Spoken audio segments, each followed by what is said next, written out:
Welcome,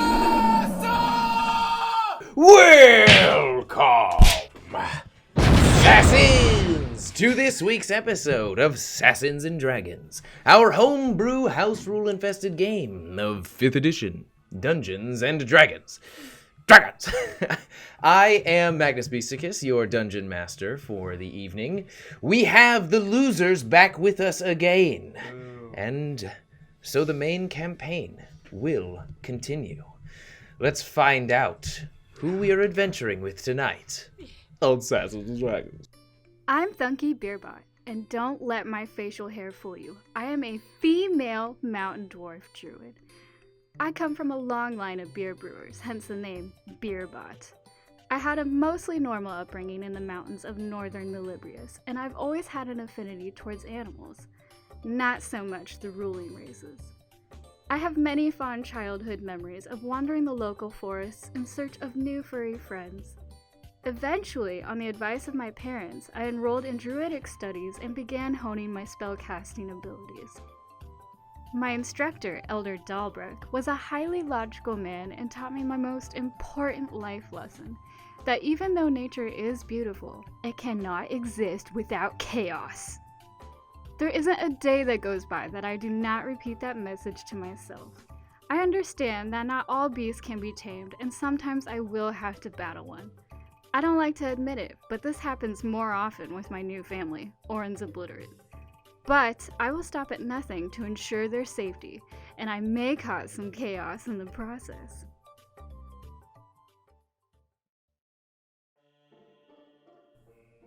If you were to gaze upon the mysterious property of Orenbelle's finest artificer, you would find a very large mansion met by a garden with superbly sculpted shrubbery. At any given time, there is but only one worker which may be found on these grounds, and why that is me, Crow. I am one of Master Cumentus's many creations. The majority of my being is made up of organic, plant-like material.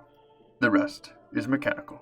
There are many duties for which I was created for, some of which include cooking, cleaning, obtaining materials and ingredients, assisting with laboratory duties, removing trespassers from the property, acting as the master's personal bodyguard when in town, and closest friend, always. These may be some of my regular duties, though Master Cumentus mentioned that I am fully loaded with great purpose and grand potential. I have yet to discover the meaning behind those words. Maybe he was referencing the inaccessible areas of my internal systems. Or maybe he was just trying to make me feel better about my self-realized lack of greater purpose in this world.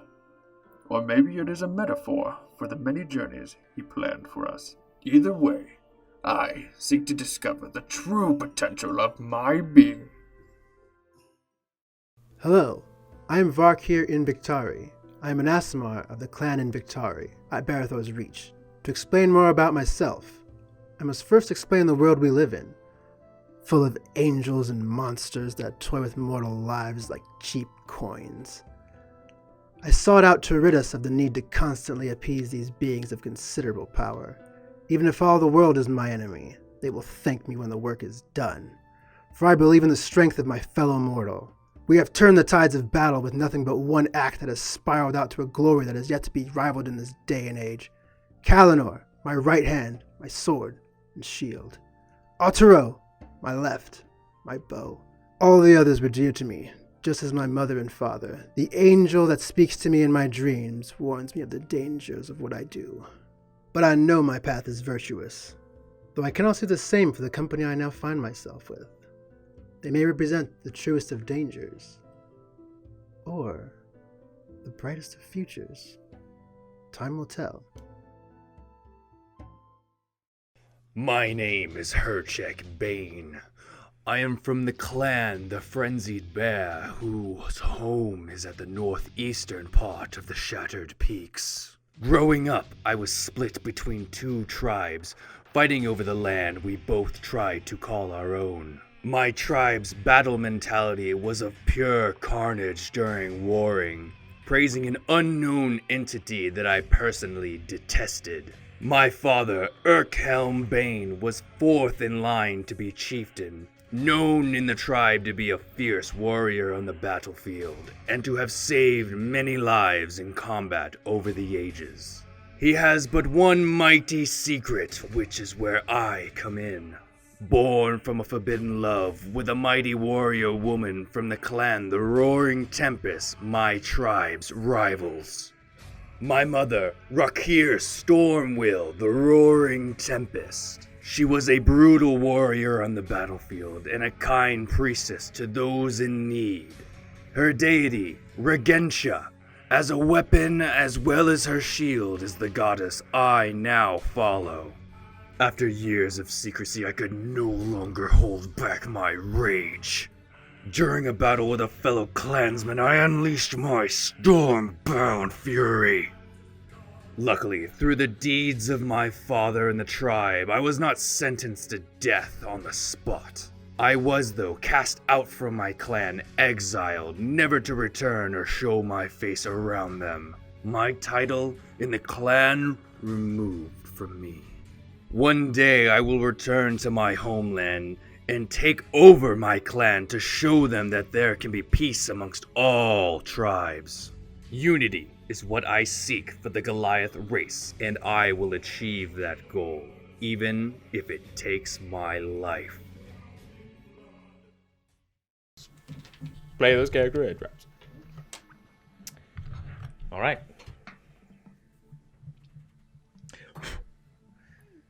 Did you hear her this morning? It was ridiculous. Most mornings are quite bad. Just like came up the stairs like came to my door. Did you hear her? No. Of course you did. Yeah. You heard her. I walked outside and she was just staring at me, so I was like, Minna, quiet. Yeah. Yelling at me like all day. Like, I'm no good at hearing or smelling. It's true. That's why my eyesight is so grand. Debatable. No, it's not. It is debatable. No, it's not. Everything's debatable in this world. Wow, you're closed-minded. Huh? Dang. He's gonna have to rewind it to hear that When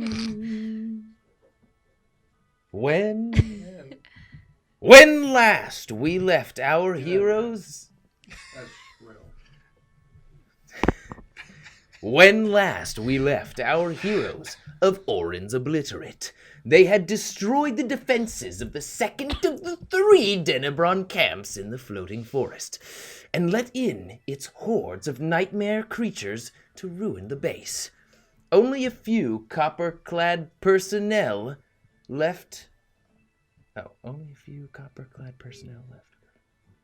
Are left. Only a few more words left in the sentence. And yet we were defeated. All right, from the tippity toes of the top. When last we left our heroes of Oren's Obliterate, they had destroyed the defenses of the second of 3 Denebron camps in the floating forest, and let in its hordes of nightmare creatures into the base. Only a few copper-clad personnel are left, guarding 2 mysterious bunkers in spheres of protective flame. Before our heroes made their escape, they nabbed a single Denebron scientist from his curious work inside the camp. We pick up now, Oren's Obliterate making their way via giant bat-formed Unagoths back to their airship, Nalhollis' Eye, where their captain friend Quenzel has a matter of urgency awaiting them. Oh yeah, he did say he had something going on at the ship. Now the Surprise cupcakes.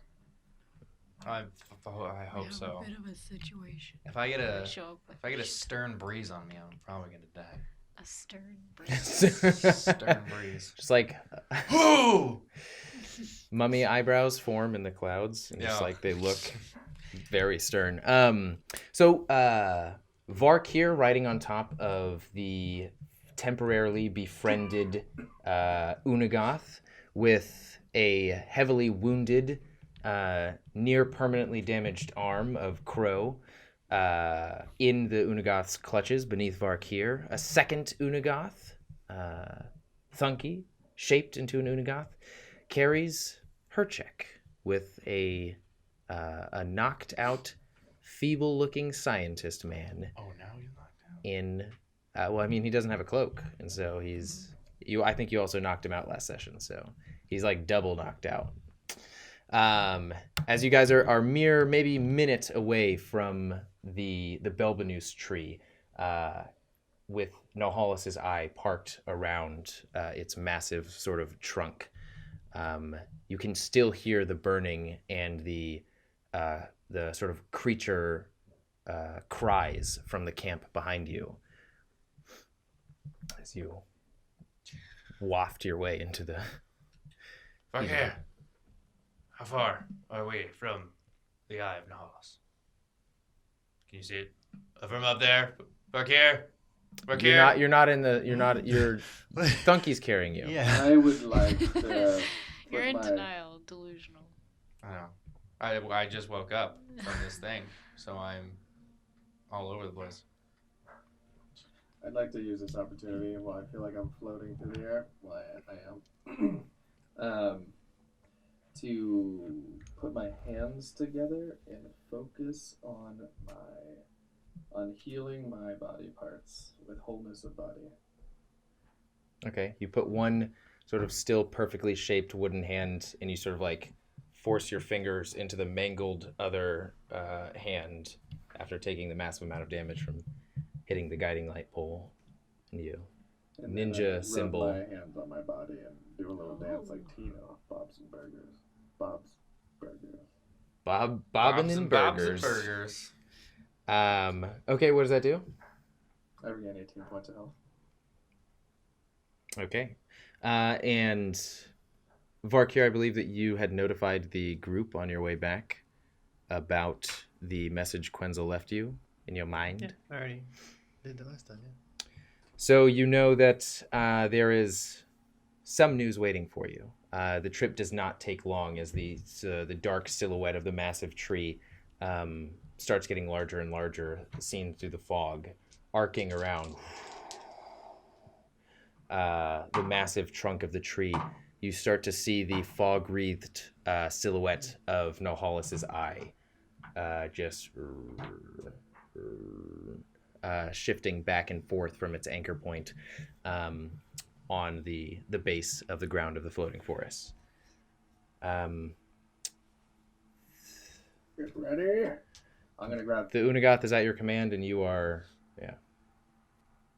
I'm gonna grab 2 knives off of my belt and prepare to throw them at whatever's any hostile threats if we see them. Okay. Donkey, what did your Unagath eye see? Ah, yes. Read you loud and clear. Yes. Is that what a bat makes? No. It's probably more like beep, beep, beep, beep. Beep, beep, beep, beep, beep, beep. Beep once for enemy. Beep, beep, beep, beep. There are 5 enemies! There are 5 enemies! Alright. I guess I threw 5 knives. if I see that Crow or Varkir is in a state of peril, I will rage and I will attack. Okay. Well, I will rage. I don't think I can do both. Are they ahead of us? I think, no, we're behind you because I stayed behind to fuck up the tent. Okay. Well, Yeah, you guys are just slowly or right behind them. Make a perception check. What do you happen to do?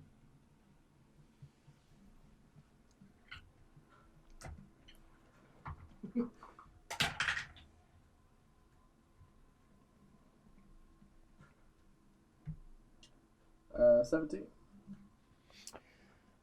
You can. The first thing you can make out through the fog on the ship, you can sort of see the deck of the ship very vaguely.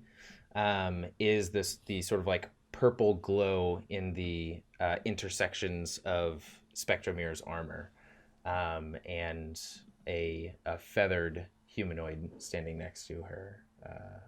Imagine this is Quenzel, but outside of that, you don't see anything immediately off-putting or like to put you in defenses. Quite so. Spectre Mirror, don't shoot. It is us. Well, get down here. Ooh. We got something to talk about. Are you in danger? Maybe not me. I don't know yet. All right. Where's the spy master? Are we in range to hear that? Yeah. Squall if it's a trap. What? I don't think so. But I don't know. What do you... All right. Donkey dropped me off on the poop deck. Deadly! Ah! I'm just kidding. I'll gently land and let go of it. Okay. I drop Curtis. Okay. The sort of like black lab-coated individual I falls don't know why I know that. I'd also like to drop Okay. and detain Curtis. Okay. Smart man. Sure you want to turn into a bear and bite his arm? I got my talents. I could like. Are you still on the Unagoth? I'll hop off. Okay. Are you still an Unagoth? Yes. Okay, so everybody pretty much convenes. We'll say that the Unagoth that Varkir was riding just naturally takes up its position where you're flying or where you're perched, whatever you're doing around this scene. And as you all sort of gather in front of Quencel, Crow, sort of attention on Quencel and Spectromir, yet sort of like body pinning Curtis to the ground, or the scientist. Rope. Okay, what did the healing thing do to you, by the way? I He said 18. Oh, okay. Okay, it gave me 18 points of health back, but the areas that looked damaged look less damaged. Yeah, you're unless you get sort of significant work done to your arm, it's sort of like some wooden and sinew sort of like regrew back and fortified it a little bit more, but it's still pretty heavily damaged. And So you're able to tie him up? Yeah. roll a sleight of hand. Would that be a survival check? Whatever. No, it wouldn't be a survival check. It's like how good he is with his hands. It could be a survival check, like how good you are at tying knots, but He is not good. 16. Oh wow. wow. Damn. Yeah, you're keeping your attention on Quenzel and Spectromir. So sort of like pulling out rope with one arm from your sack and just making work happen while Quenzel goes with his sort of like feathered fingers interlocked and shoulders over, looking kind of nervous. He goes, "Just stay cool." At this point, you hear the ship like shift a little bit, and you hear, and you see like these sort of like insectoid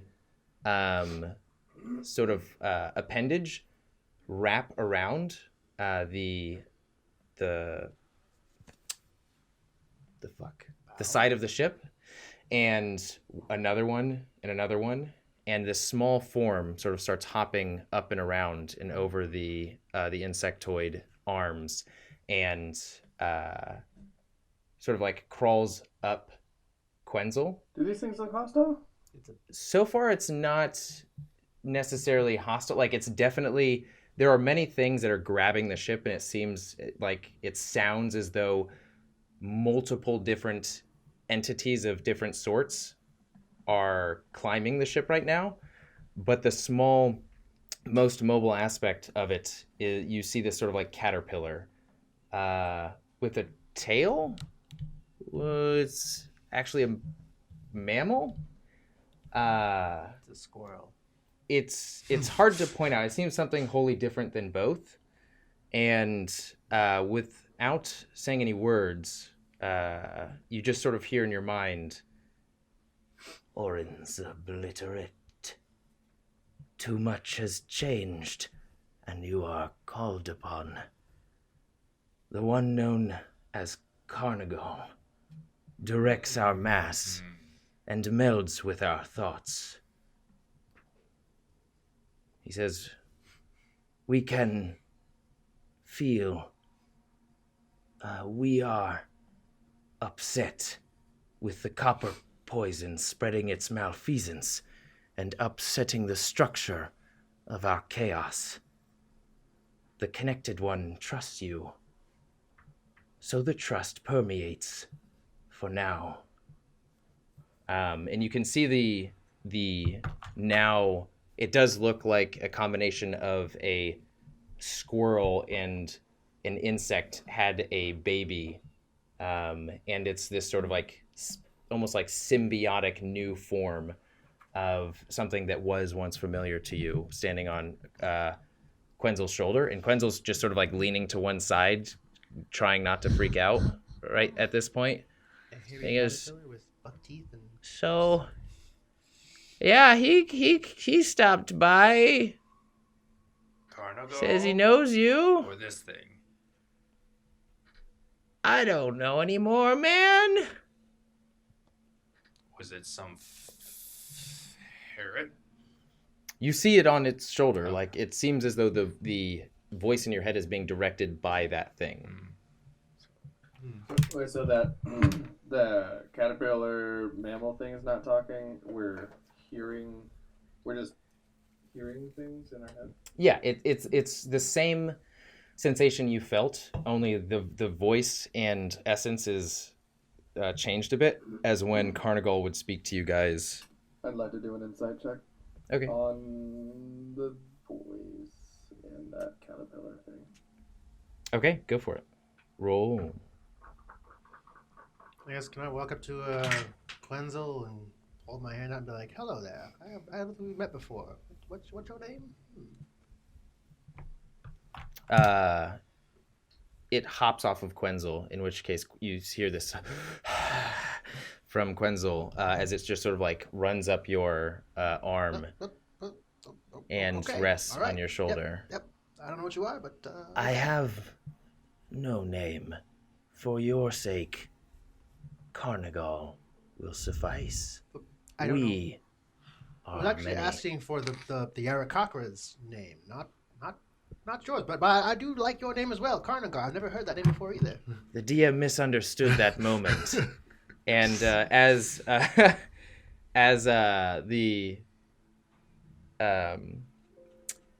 ferret runs up and Quenzel sort of becomes more comfortable, he sort of eyes you up and down, and he goes, well, I thought you guys were infiltrating a camp, not visiting a salon, Varkir. What happened to you? What? I don't know what you're talking about. I don't remember much, but I feel like I have a strong connection with you. Different. The last thing I remember is... Wait, are you the other Varkir? What do you mean other? Yeah. I'm always me. What do you feel about animals? I love them. They're glorious. Fuck, guys. What's the other Varkir? What's wrong with her? What's wrong with her, Jack? It's the good one, not the one with the necromancy. I remember the story you told me before last we met. You told me I was a don't horrible you person. see the weapons that you're currently wielding? Your essence is lighter than the previous nose. Yeah, maybe, like, what happened? We were literally just on the way back. You were the other Varkir. I remember coming out of a like a dream. A jewel or something. I think you were there. I don't really. Before then, we were fighting. Before then, we were fighting Volden. Yeah. And I crushed his eye and went to take him to what's that one guy's name? Corin? No, Cora. Okay, I remember this guy, and I point to the scientist. Really, that's it. And then maybe like you and Corel, and that was it. We went to Corel last time I remember, and then something happened with Valden, and I woke up here with you again. What year is it now? Oh, it's like, I don't know, I think it's like 5-1. It's the 5-1-2-5 or something. 5-1-teen. I don't know, man. Numbers aren't good with me. You know that. Well, last time you told me that... 5-1-2-5. Different numbers over here. Yep. Hold on. It could be a lot of numbers. I don't know. Last time you told me it was the year 5143. Yeah, probably. See, 5-1 That's exactly what I something was 5-1 close. teen. That's exactly what I said, Varkir. I guess it is the same year then. Oh, you would know for sure that is the year, I suppose. Your internal clock. I do know for sure. That's me. Well, Carnagal. Where's Carnagal? He is with the mass, undertaking the change, soon to be finished. Should we be worried?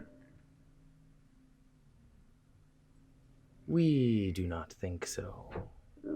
Could you... Carna, We chose this. What is the mass's intentions? What does the mass want? A cleanse. Always a Off cleanse. the pimple? A copper pimple.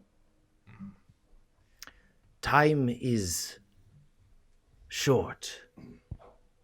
The copper poison spreads. Soon we will not be able to handle it ourselves. We must strike shortly. The third camp. There is an entity of great power close by. Oh, fuck. One we could use. A queen. I sit down.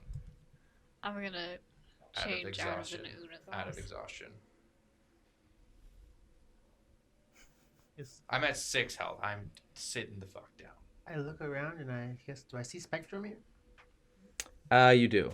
Yeah. Walk up to Spectrum and be like, hello, what's your name? There we go. Okay, you a Carnagal. orc Well, or- you, let's... Quetzal, do you hear this thing in your brain? Your brain housing pit thing? It's the only, weirdly enough, the only way I'm not freaking out right now. He's got kind of a soothing voice. Well, we should go to this. Said they we should knew just you. follow this thing to go get the queen. Our ideas are aligned, so... Gonna go. How far away are you? Where you left me. The first camp. I can catch up soon enough. In that time, I think we should focus on bringing an asset back to the forest. The queen's presence is gone, but her essence remains. Back where you came from, behind the flaming wall. We gotta go back into the second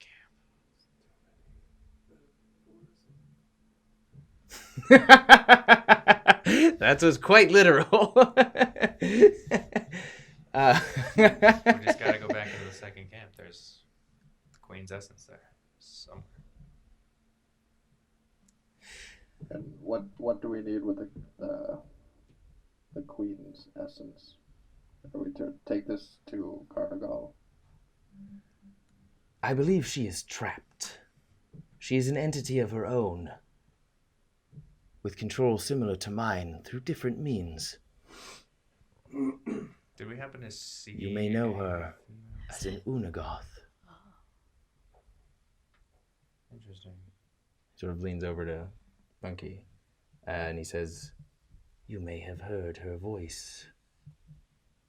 There were- Esmeralda? No. There were times when I mentioned when I mentioned a whisper. When I mentioned a whisper to you. This is true. Is it? I do remember this. I remember whispers.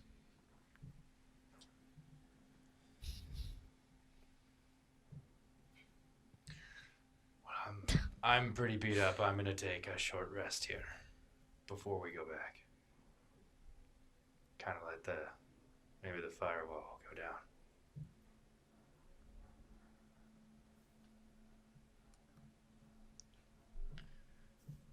Shall we rest and make our way back to the camp? Slowly. Short rest. Is there anything else that we need to know that would help us rescue the queen's essence? I have attained certain connections to the life of this forest. Point me where you will, and I can bring a reckoning upon that area. And what does that reckoning entail? Can it tell the difference between us and the copper? Of course. And what is the reckoning? The reckoning is a mass of my connected ones. Are these creatures your connected ones that are surrounding us right now? I have come with reinforcements, and you see this sort of like beetle as the ship rocks back and forth, climb up the front of the ship and insert these sort of like beetled talons into the front and sort of perch its head out and extend its head out as far as it can, and the beetle's horn extends as well.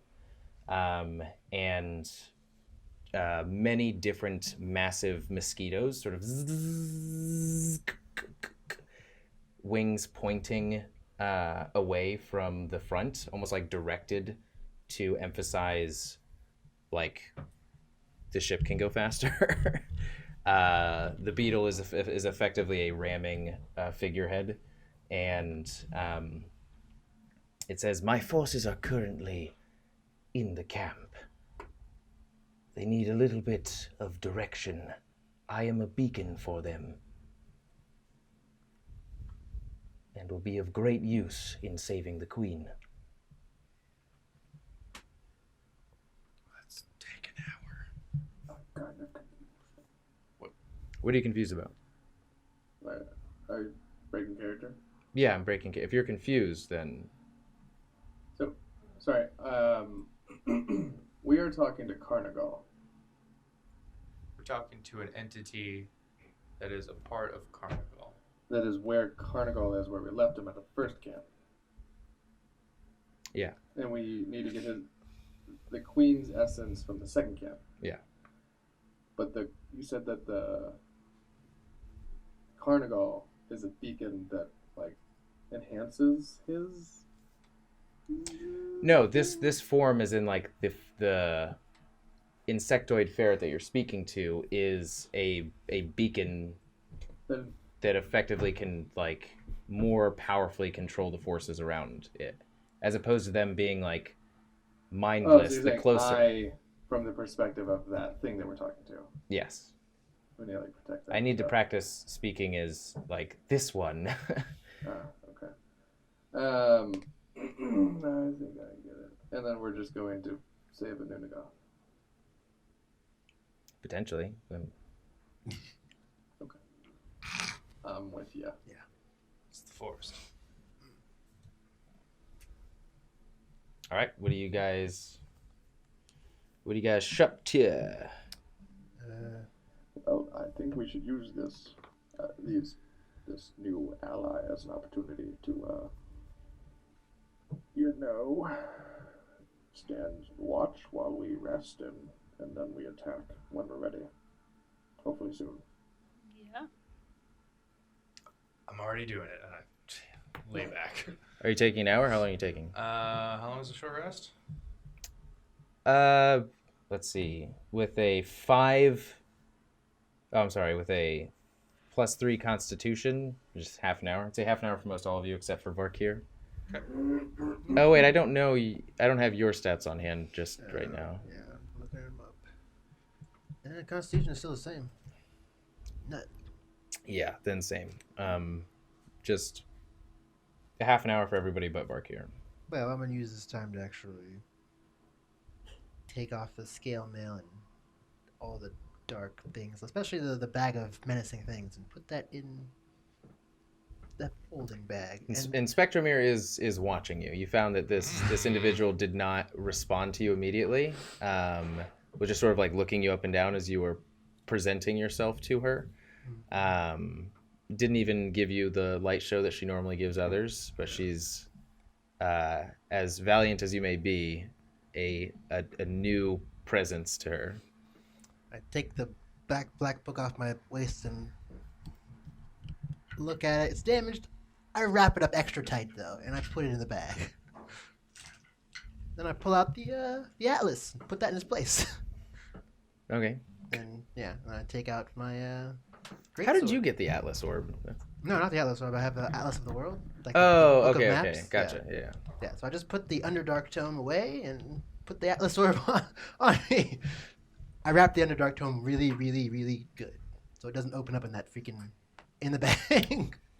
Okay. And then I do a ritual, I guess, for summoning my bird. So I take that would take the whole time. So yeah, all that stuff.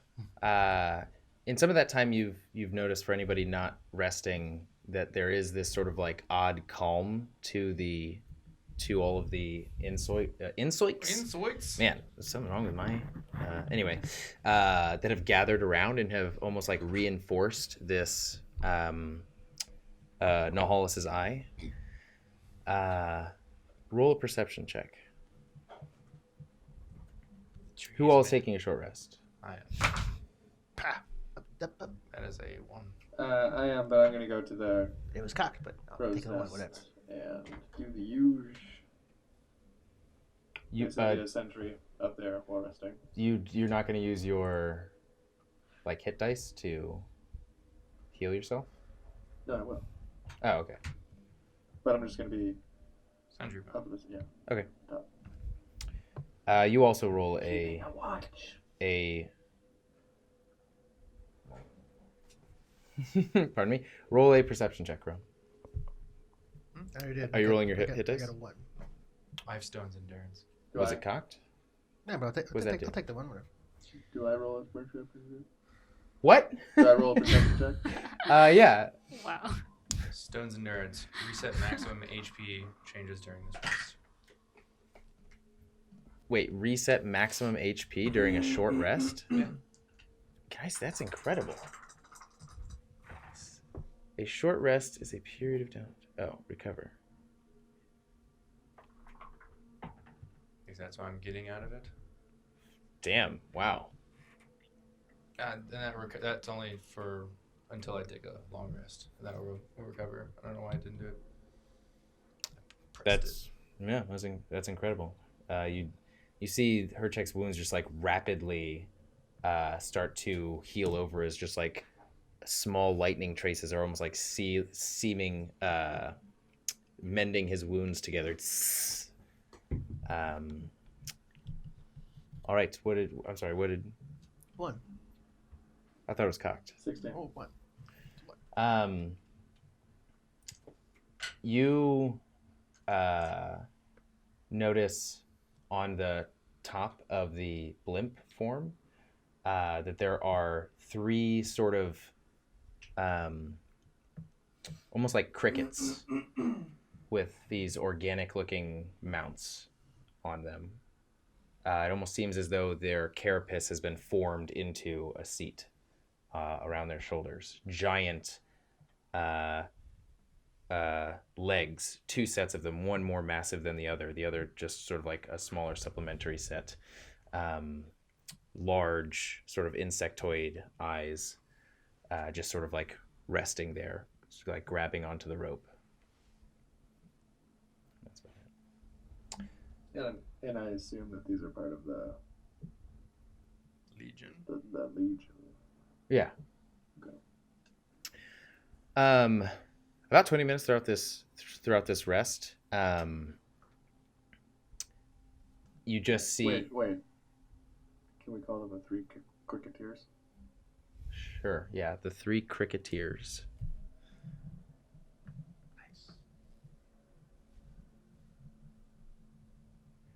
Cracker Crackle what? crabs. Why are you whispering? Speak up! Jeez. About 20 minutes through this rest, you just hear and a cloaked body just lands on the deck, lifeless. And I'd Carnigal goes, like to jump down next to it. okay. It's the garments resemble the sort of the stalkers that controlled the like shadow dimensions that you had encountered previously. We found this one. I don't think he suspected us. And sort of like the insects sort of like send this wave of like, yeah, that's right. Yeah, you just see this like reaction of movement and in small sort of like insectoid sounds. Carnival, you Sneaky good as bastard. ever. I'd like to inspect the shadowy form. Is it unconscious? Dead. Dead. Yeah. Strip his body. I start stripping. I start stripping his body. Okay. Go ahead and roll an investigation check, I guess, unless you're just taking everything I'm off. just taking everything off of him. Okay. I'd like to wake up the scientist person. His name's Curtis. Remember, it needs an Olishan cloak or something to wake up somebody not already. Is there anything on this guy's naked body? He has a sort of like black dyed, not an Olishan cloak, but something similar that is wrapped around his mouth. Take that too. Like any like identifying marks, scars, tattoos. Roll an investigation check. 3. Your vision's going, man. I'm dragging his body over to the edge. This one's got nothing on him. Vroom. I didn't say I threw him off. I'm dragging him. I'm sorry. It's just very easy to Assume imagine. what I'm gonna do. Yeah. Put words in my mouth, actions in my body. Does anybody else catch eyes on this guy before I toss him? I'm gonna look at that body and make an investigation check from far away to see if it catches my eye at all. Okay. To see if I care. To see if I care roll. Well, an What insight kind of check roll on is that? yourself? Do I care? I care a lot. It's a 29. Natural 20? Yeah. Jesus. Yeah, this Who is this man? you sort of how did you destroy the previous one? Like you just spotted them. Maybe she's gonna try and nurse it back to health. Dead. How The much dead she dude? cares. So it's like a naked guy, right? Yeah. He's now his caretaker. Yeah, pale skin. It seems like it hasn't seen the light of day in a long time. This is literally just to see if you care. Care enough to go over and investigate. Okay. So I guess I care enough. Care now. You see perforations in the skin, deep perforations with sort of like green ooze coming out, mixed with some blood. Sort of like the green, dark, veiny, pale veins underneath like pale skin. Otherwise, no real signs of like nothing super interesting. Nah, he's got nothing. Cool. He didn't go in. He's like, he's alive. He's gonna be That's dead just soon. the sound a body makes when it flies through the air. That's his body vacating valves. That was the of the. Anyway, It was I will butthole. then go over and investigate with a 14 on his clothing. okay. You do put like it was. They were wearing the dark cloak over their mouth, and you sort of like take yours down, put it over. It feels pretty much the same. Does it look cooler? Probably a dyed. Not really. This is like it's made to conceal. So it's like darker. It's matte. It's not super interesting in terms of design or anything like that. Very simple and functional. I'll take that one. Okay. Is it an illusion cloak? No, but it's something similar. Does it work the same? Yep. Yeah, pretty much works the same. You want it? May I? Yeah. Surezies. I'm gonna take that cloak over to the scientist. Yeah, like you use yours on Curtis. And you also find a potion, clear potion. Ooh, it's clear. No gold. Cheap ass. I'm No. gonna go with you over to the scientist. And I would like to hold a dagger to his throat. Round 2. Let's do this. Let's see if anything was learned. I'm not falling for any I think tricks. he's cool. Something's telling me he's cool. I guess we'll find out. Yeah, well, I don't know. Okay, are you waking him as you wrap the cloak around his mouth?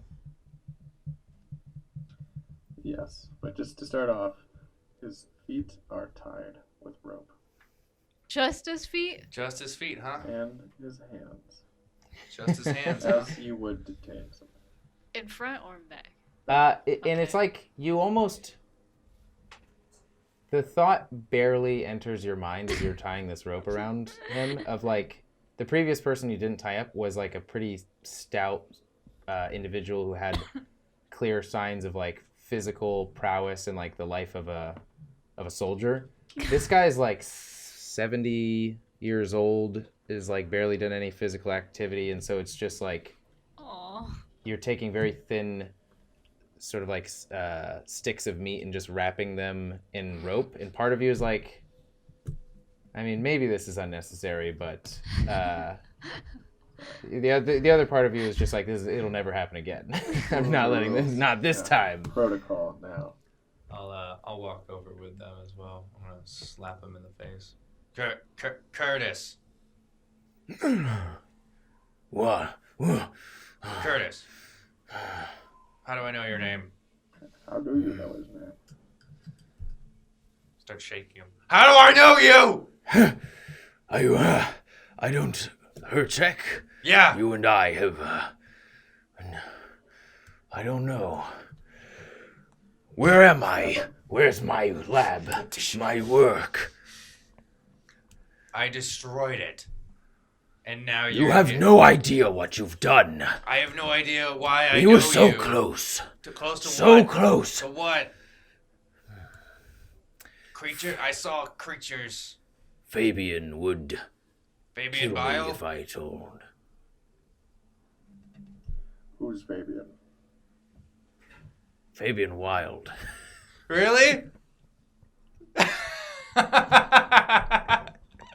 Wow. I didn't notice Why how is close that that was until just now. That's funny. But he seems like almost immediately he's like trying to take in his surroundings, confused at looking at Herchek, and distraught as he sort of like lets loose the words of like his lab being destroyed and super close to a piece of like a monumental piece of work almost being finished. Where am I? Where have you taken me?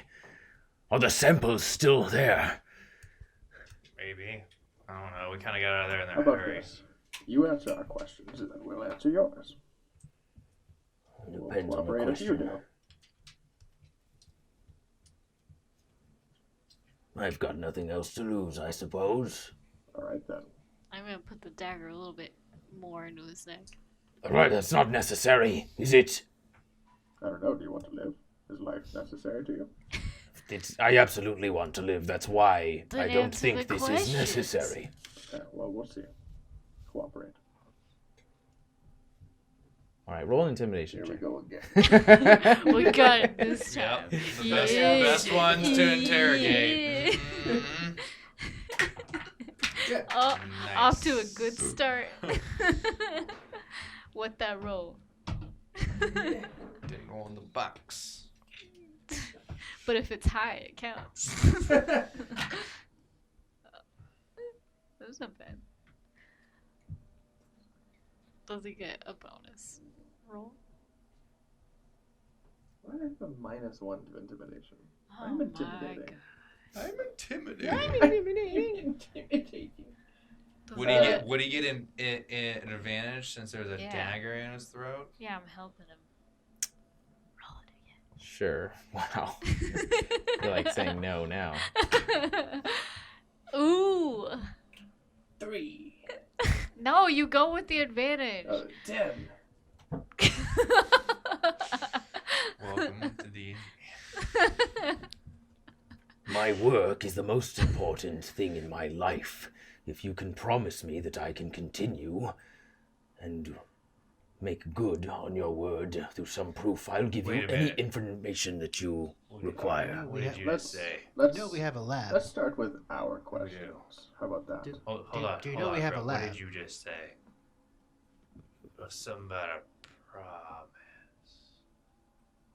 Yeah, we think we did make a promise. That's why I think I know you.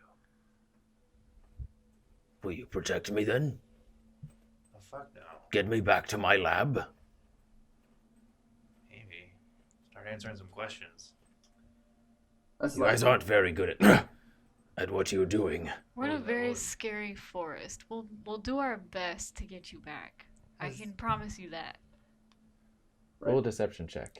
Has this hour passed yet for the short rest, or? Yeah, right. All right, then my stuff's already then. All good.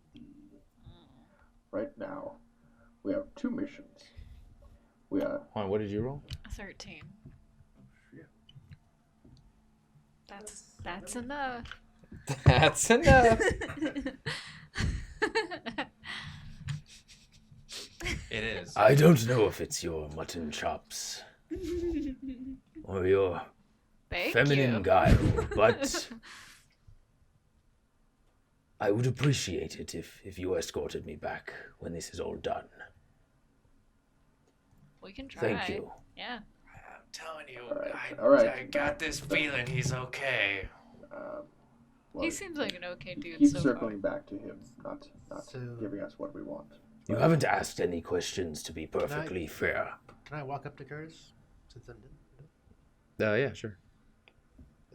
Curtis, you need a lab, correct?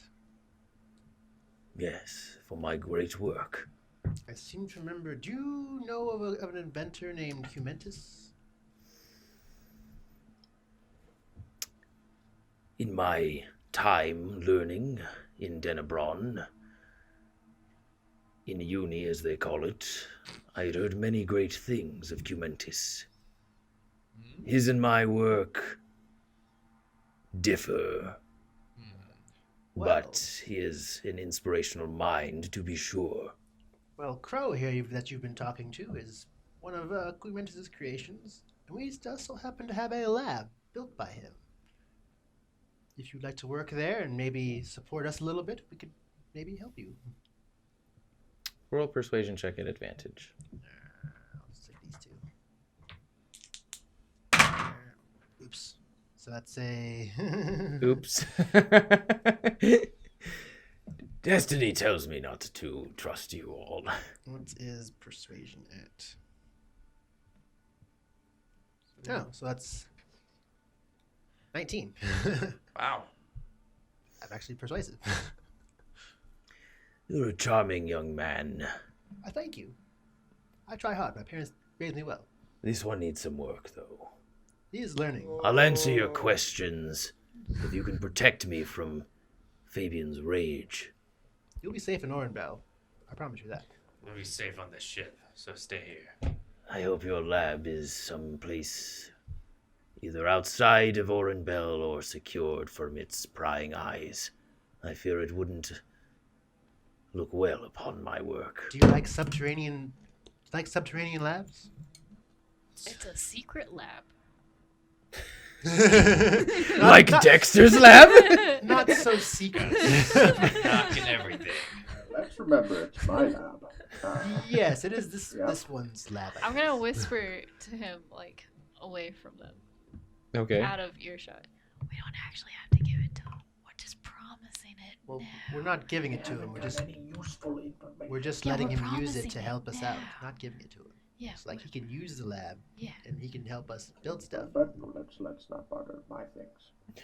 But that we don't have to actually give it to him. Wink. We're using it as a bargaining thing to get information, and maybe if it's not good enough information, we can kill him off. We already have.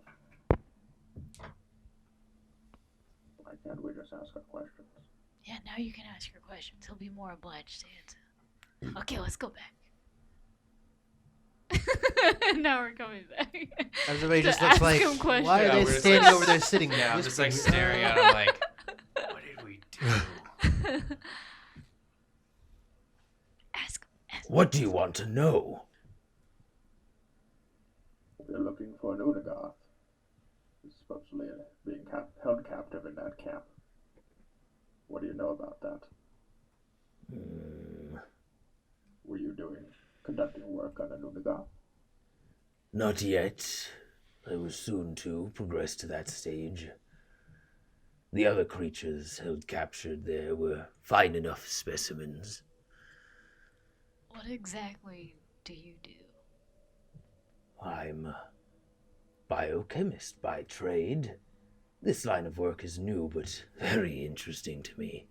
It's why I followed Fabian here. Are you separating essences from bodies? You are a keen individual. What does that mean? Uh, Did I guess something right? I was a Never mind. doctor back in my days in Denebron, though you high steps would call me a bit of a mad one.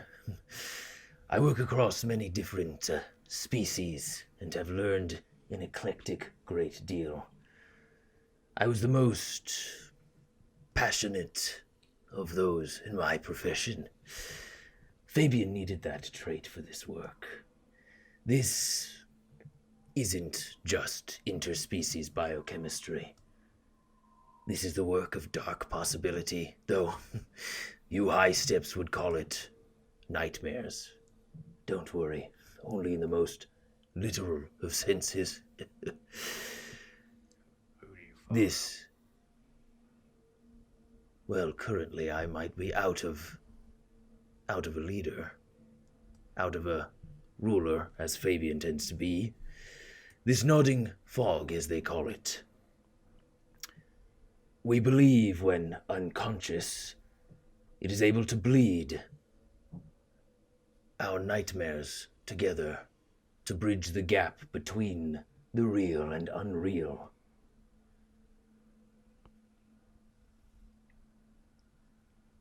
We use this connection point between our soldiers and that of the nightmares that this fog has spawned to create a form of symbiosis. We enter our soldiers' dreams.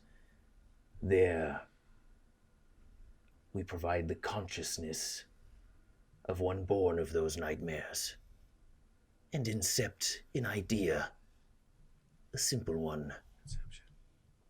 Adaption. They mold to their environment, take on half the form of these nightmare creatures, half their own. We haven't perfected it just yet. Oh, I think we saw something. At least you saw something like that. Did I? That half Denebron soldier, like that transformed into that weird thing. Oh yeah. Dig me. We've been able to, in these dreams, tease in and intermingle thoughts and emotions and genetic blueprints into our minds and flesh. Our soldiers drink, dream, and then destroy. And he holds up like a broken vial that was sort of like strapped to this leather, almost holster on his chest. Does that trigger me? He can't hold it up. His hands are tied. He flexes his chest, his sort of like pasty white buff slap of 70-year-old? no. He maybe he shifts his shoulder and he emphasizes. He moves his chin down to the Okay. broken vial. Is there anything left in it, or is it completely broken? It's completely broken.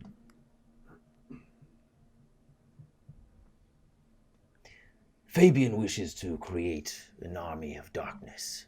It wasn't always like this, but he won't stop now. So let me get this straight. You are creating some kind of liquid that when you give it to your soldiers, they drink it, fall asleep, and then these nightmares creatures come from the nodding fog. You have to have the creature's essence in the vial.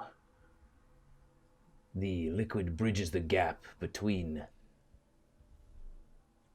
this realm and the dream state. Do you happen to have an essence of an Unagoth queen I Do you was remember about that? to get around to that. in your story or in your lab? Damn. Ah. Wrap it up. I haven't perfected the initial formula for the lesser creatures of this forest. I dare not tamper with that of an ancient, massive one such as her. So she's still in your lab then? Not in my lab, in the clutches of our stalkers. Would you know where these stalkers are exactly? You infiltrated the base, did you not? Are they in those cages? The cages Old friend house. Deckard Cain. Did I ever? Deckard Cain. Can I do a memory check to see if there was a larger larger cage? Were you about to cuss? Yeah. A larger cage in the camp. Yeah, you can do a memory. History Use check. wisdom check. That's what that is. I think it would be knowledge or intelligence. 16.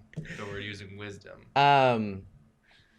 You don't remember any cage that would house an Unagoth, but you do remember like two structures that you didn't see into, and that were like prioritized, guarded as soon as S hit the fan after the guiding light was destroyed.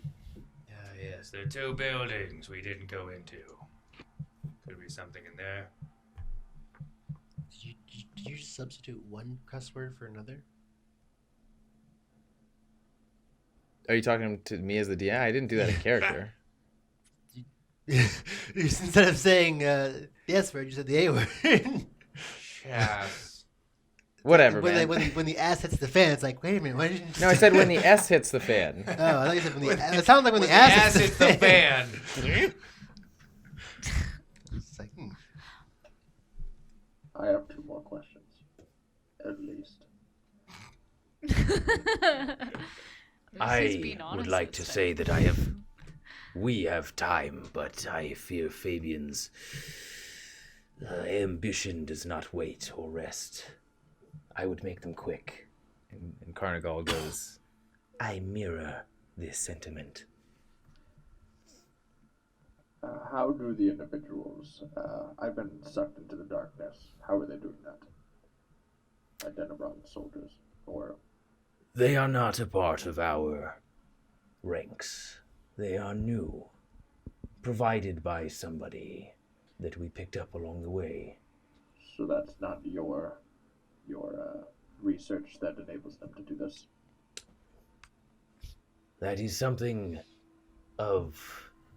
that is not science that they use. Dark trickery and rituals. Okay, well, we'll follow up on that. What are the Denebron forces collecting helium for? Fabian wishes to build a fleet to sail the skies, to let nothing, no kingdom, no land, stop him. Follow-up question. Do you know their plan of attack when they have this fleet? Fabian did not reveal the next steps to me. How soon are they? How capable is their fleet? Are they almost battle ready? That is not my work. My work is to perfect this formula. Is there anybody at the camp who would know? I doubt it. They tried to keep us isolated. The Denimon soldiers, where are they based out of? Are they primarily in the air now with all this helium, or are they making...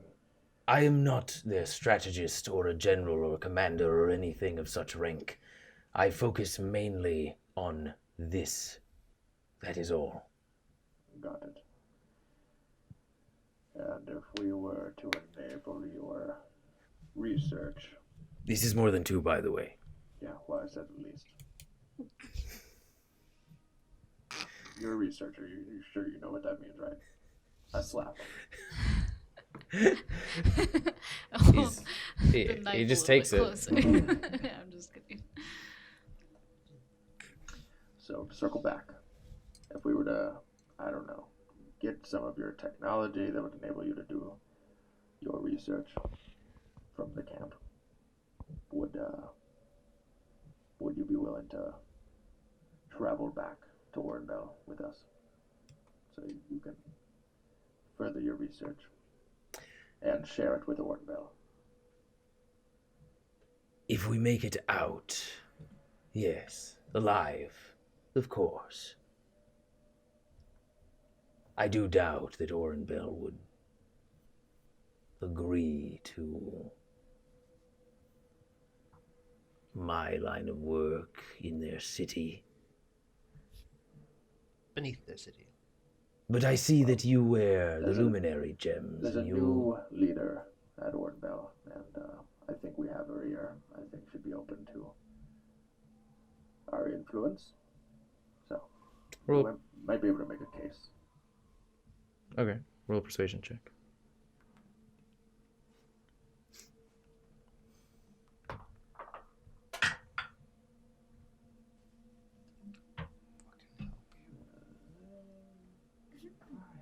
Uh, 11.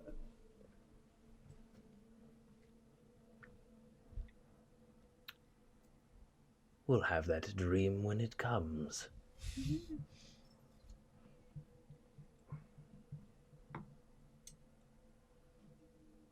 All right, well, I'm sorry for the ropes, but that's just the way it's going to be for now. We need to get moving now. I sense another force nearby. Their reinforcements are almost here. Carnigal, you sort of feel this presence in your mind once more.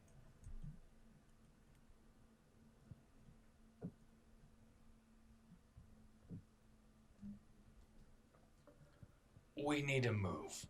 Now I'm going to gesture to Donkey to, like, let up a bit. Okay, a lot of it. I'm just going to stand up and sheathe my blades. Do you untie him or anything? No. Just We'll prop just- him up against the wall. I'll And try he- and he- grab like a pillow or something to make him kind of comfortable. As you're sort of like shifting him, he finally gets a good look around, and he says, And I thought my research was interesting. What have you got here? That's Carnival. I mean, not Carnival. I mean, that's Queasel over there. Queasel. he's looking at the sort of insectoid additions to the ship. Oh, he meant that. Okay. It's Carnival.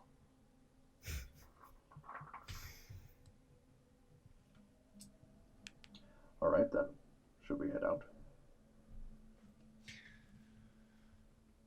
Yes. I think we're ready to go. Are we going by Unigoth, or are we good? I saw some cricketers that we might be able to. What's a cricketeer? Cricket, the saddle on it. That can be I think we're a perfectly little bit too steered. big for crickets, Crow. I don't know. It was big, right? Yeah, it was big. It's a big cricket. They're giant. Like imagine like an ostrich cricket. I don't know if it flies yet or if it jumps or whatever. Well, all right. It's got a saddle. Where are they? Where do I see them? Who's taking Crow? Who's taking? I'm not Crow. Jesus, Carnigal. Who's taking I Carnival? will. Okay. The weird squirrel thing? Yeah. Is that already Wait, on? the It's already, caterpillar squirrel? Yeah. it's already on Markier's shoulder. It's been longer than an hour, so it's like you probably wouldn't just be like, "Hello, Vakir." Maybe he would. I like animals. Just this is an animal insect thing, so I'd be like, yeah, okay, sure, yeah, you're cool, I guess. The sort of you hear this boom, boom, boom, boom, boom from the top of the blimp, and you hear as these the forms resembling Jesus Christ! I slice it. what Crow was mentioning, sort of like hover into the ship and plop down. It didn't seem like their wings were large enough for them to actually fly, but they could like hover and assist here and there.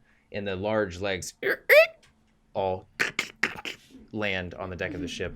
There's only 3 of them, though. And there's 4 of you. I wonder who's gonna turn into something that could fly.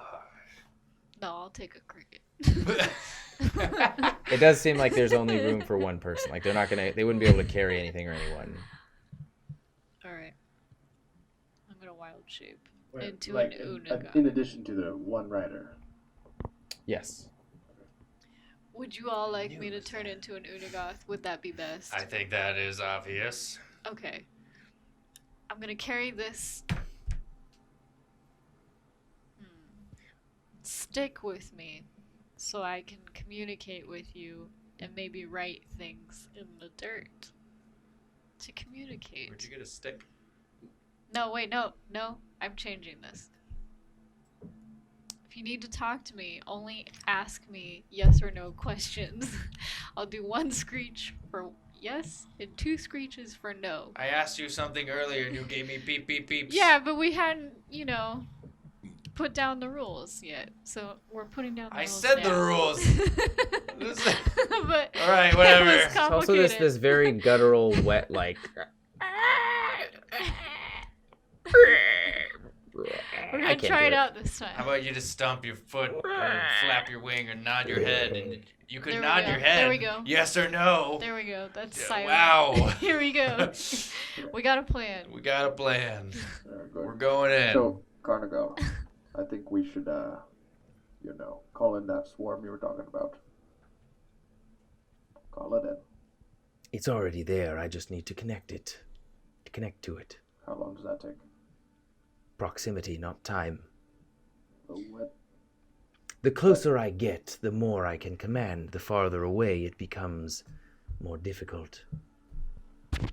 I can sense them now. If he gets closer, he can command them. It is a proximal. He is the beacon. They flooded the camp previously. So they're already they're lurking in and about, just ready for the call. You left the camp as they had swarmed it. Oh, that swarm. Okay. I didn't know that the monstrosities that come from the Nautic Fog are the things that he's commanding. Okay. So would I recognize one of the things that tried to come at me while I was As you take the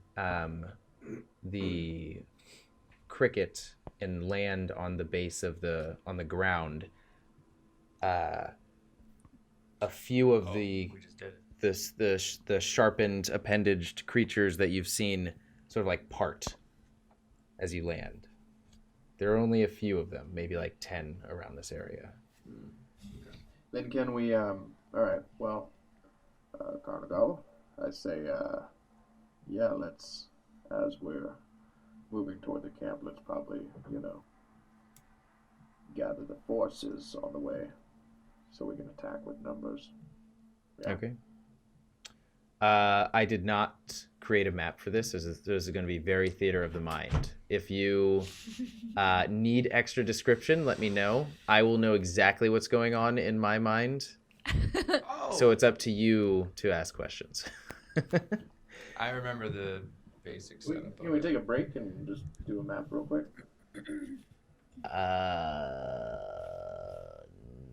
What's on there? Not really, because I don't have like the forces, if that makes sense. Like, I don't have all of these models. Okay. Good. Do you remember the basic layout of the? So it was Circular. no. No. So. Circular. Yeah. Just Scientist clicked 10 was over. here. There was a few cages there. There was the tower one right here with a ballista on it. Over on your corner was another tower, another ballista. Cages, ballista, and then ballista. There are cages here? Yeah, there are other cages over there. Where were the domes that we didn't go? Here and there. That's all true. Those are the two Yeah. rooms that you were talking There were no about. cages on Yeah. the other side, but those domes were there. Maybe he's right. Wasn't that a tent that we didn't go into? No, I went into this tent. We didn't go into this structure or that structure that was over in the corner. Was there another tent over here? Yeah, there was. And that's not the unexplored area that you're talking about, right? No, it's not. Yeah, let's do it. All right.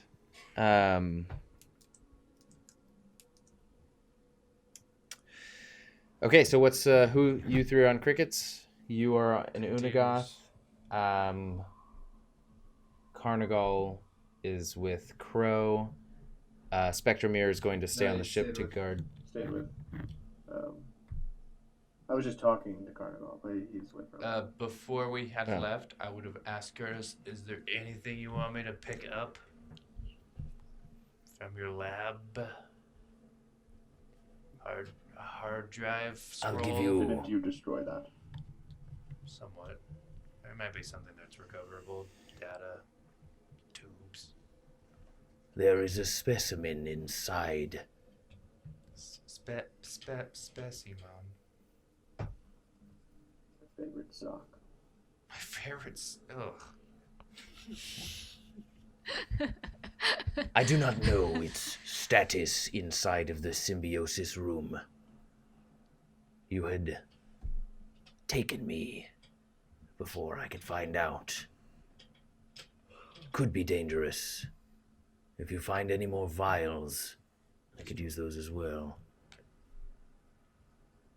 Okay. And we're gliding. Okay, so 3 cricket riders, an Unigoth, and about 10 of these, imagine just tyranids, sort of more insectoid and sort of like fleshy as well. Pincers just dragging them along the ground. Huge teeth, just entire, like mouths open about 5 feet apart from each other, just sort of like sliding behind you as you get on your crickets, and it's extremely light. Like, you don't feel an impact when you hit the ground. It's almost as though you're floating, as it's like on the way there, you can sort of like test its jump, and you just hear a slight and it goes and hops maybe 30 feet in the air, guiding its way down. a very short trip as all of these sort of creatures are behind you, and you see only the flames that are still continuing as the wall of flames highlights where the camp still is located. Not quite sure what the inside is like, as you knew that there was a portion of the flame wall that was brought down that let in all of these creatures. And that was towards the back. That was closer towards the two structures that you know are that you didn't enter previously. The two structures with the sort of like meditating stalkers. But those are so. Did it open up on each side? No, it didn't.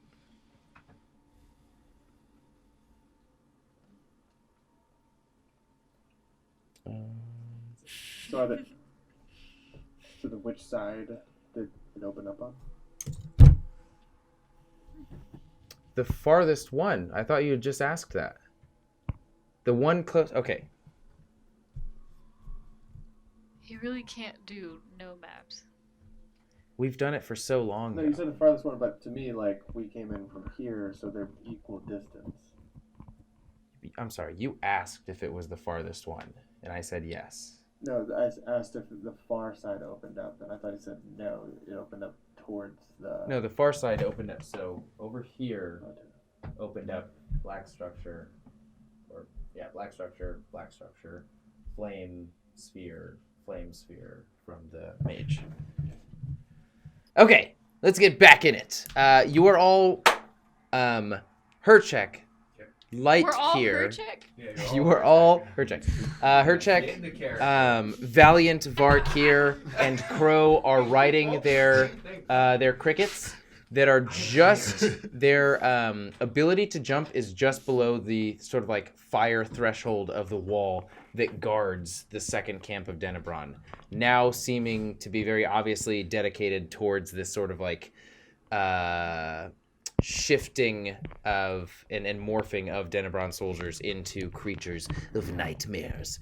You know that there's an opening on the northern side, closer towards the two sort of like dark bunkers where the stalkers were guarding, and one single Unagoth, Thunky, flies in tandem with you all as you're approaching this this camp with, again, sort of 10 creatures, 10 insectoid floating forest beast monsters sort of like crawling their way with you guys as you guys are leading the charge. What are you doing? The firewall is in clear view. You can choose any direction. You can think of a way to go. From the front. Unless we can... How high are the walls? 40. Roughly 40? How high do these things jump? About 30 feet. We're going in through the front. There's no other way. I'll lead it. You mean the back? Going in through the door. Oh, okay, yeah. All right, I'm there with you. Carnigal starts to say, I feel the connection between. I can tear down the walls. I can destroy the fire barrier. One has located a mechanism. Do it. Exactly what I was thinking. And you just hear like this wrenching twisting of metal. The firewalls sort of like spurt this wall of flame temporarily, and everything goes pretty much dark for you as the fog fills in the gaps, and you just see sort of like vague outlines of the structures that were there. Yeah! All right, 1 second. As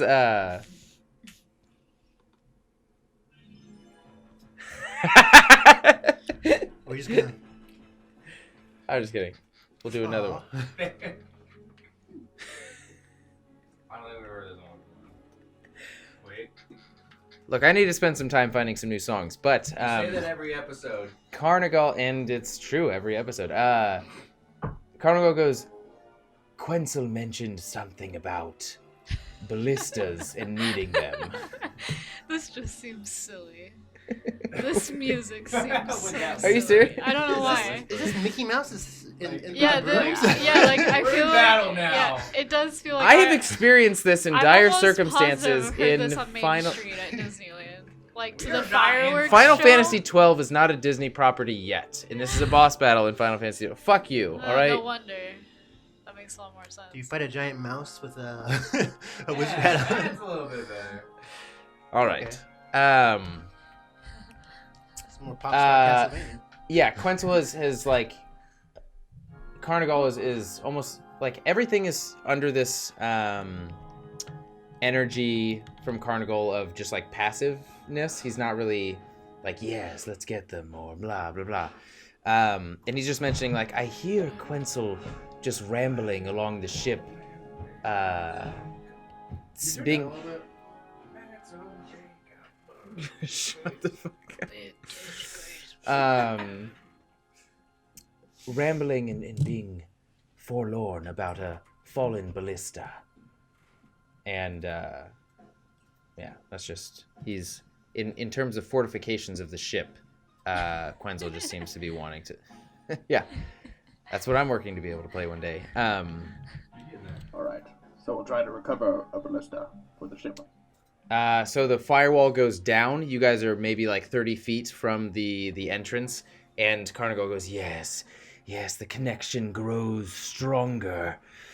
Command me, and we shall obey. As I'm jumping in with my grasshopper, a lightning bolt strikes me, and I rage. Okay. Pink lightning wreaths your cricket and you. And you see the two fire domes still as creatures are just sort of like trying to test the limits of the fire and the damage, and some sort of insert a pincer and reel back entirely engulfed in flames.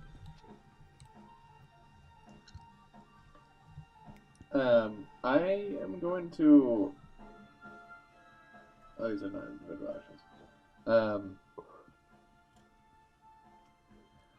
Varkir. Oh, wait, you said we can all just hear and communicate with Carnigal? We don't need to, like, talk to the...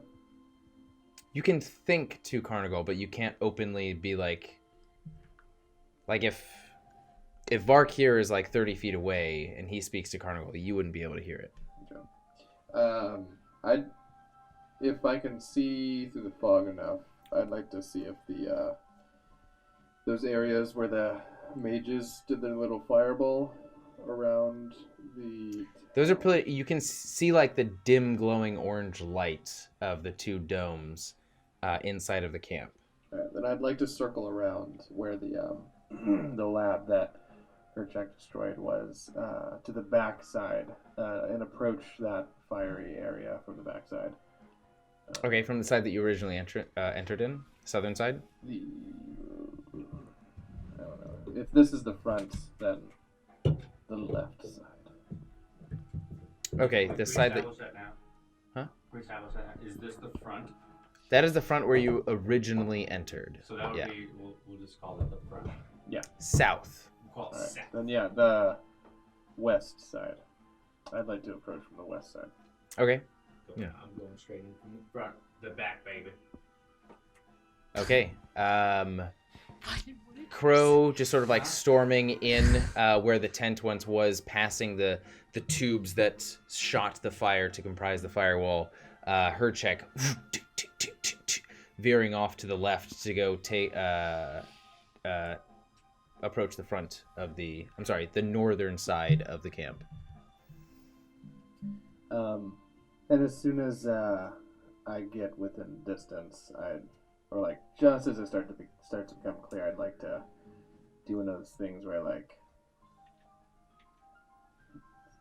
stealthily dismantle and stealth. Fully stealth. Stealthfully. That's a lot of stealth. All right, Do I get roll like 4 stealth rolls? roll 4 stealth. 4 stealth rolls. 19.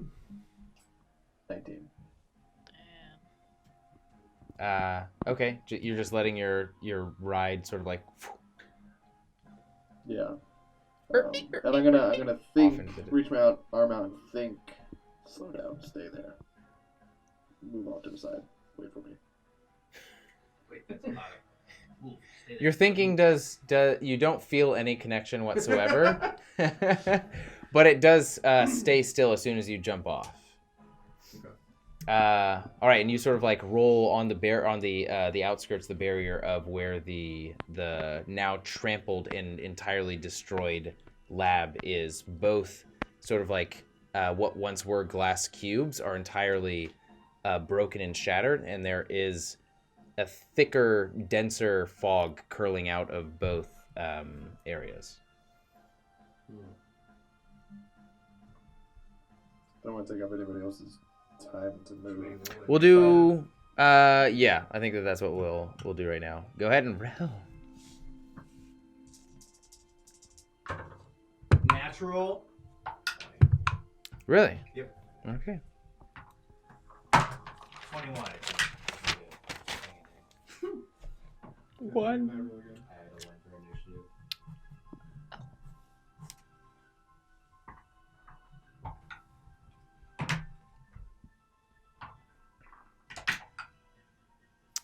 Uh, 20 to 25. What'd you get? 22.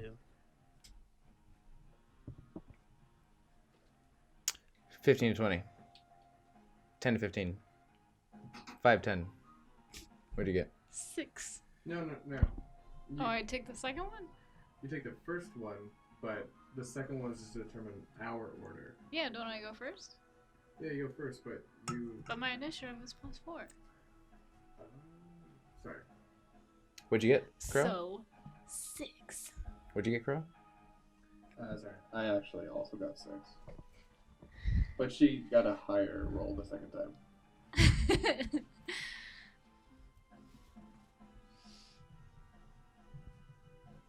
Okay, Herchek, you are up as you see out of the corner of your eye, Crow's cricket just sort of like stop, and then Crow rolls and disappears off into the fog.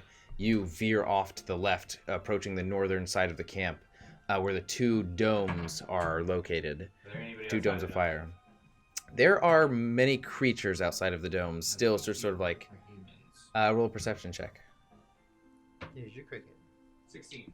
There are no humans that you see outside of this. Like, even looking, there would only be bodies based off of like how densely packed this area is with the creatures of the floating forest. From what I remember, there is a staircase on the southern side of the structure, right? Yes. Is that? But there's a ladder. Are both engulfed in flame or no? No. What is engulfed in flame that's near me? I would just consider those 2 structures completely engulfed in flame. There are calf in the structure. Yeah. Okay. Testing out the fire. All right. Does it burn me? How bad? It burns the shit out of you. Yeah. You're now a paraplegic. Wow. You take 18 points of fire damage. Well, at least we know that now. You're welcome. I will It's kind of retract implied. my hand. Kind of implied with a giant firewall. As you can feel the heat sort of like pressing into your skin, it feels like hard to even approach at this point. I will yell, "We're here! Come out!" And I will hold my attack in case I see a human of the copper armory. Okay. With the Roll a combo. perception check. I just did. Roll another one. You know, a high perception check. As you're like, as you yell this, you are anticipating. 6 You are anticipating a reaction and waiting for it. with the combo. You can't hear anything outside of the almost this like rolling lava. You have another Also, move with a natural 20. ooh. I get 2 whole actions? With if you roll a natural 20 on initiative, yeah. One is like surprise of this Sure. static I'm gonna situation. Yell out, don't touch the fire! It burns the shit out of you! We need to get it down! I'm gonna do another, like, I don't know, there's the mage is inside. Blow From up what the I tent. remember.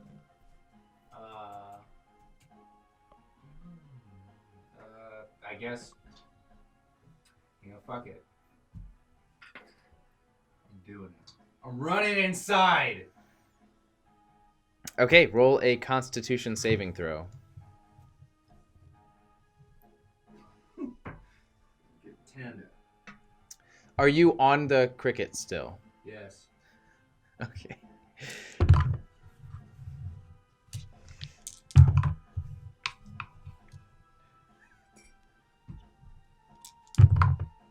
That was a lot of dice rolling. You only rolled once that time. I would put my hand You in. put your hand in, you're putting your entire body in. Should be the same amount of damage. Can we do permanent scarring? I mean, you like think your that and you last look down at your character. mangled hand. Remember that one character where your like entire hair was singed off and you were pretty ugly for a very long time? You take 45 points of fire damage as you press your body in, and you realize that you roll a dexterity saving throw. I see it coming. No.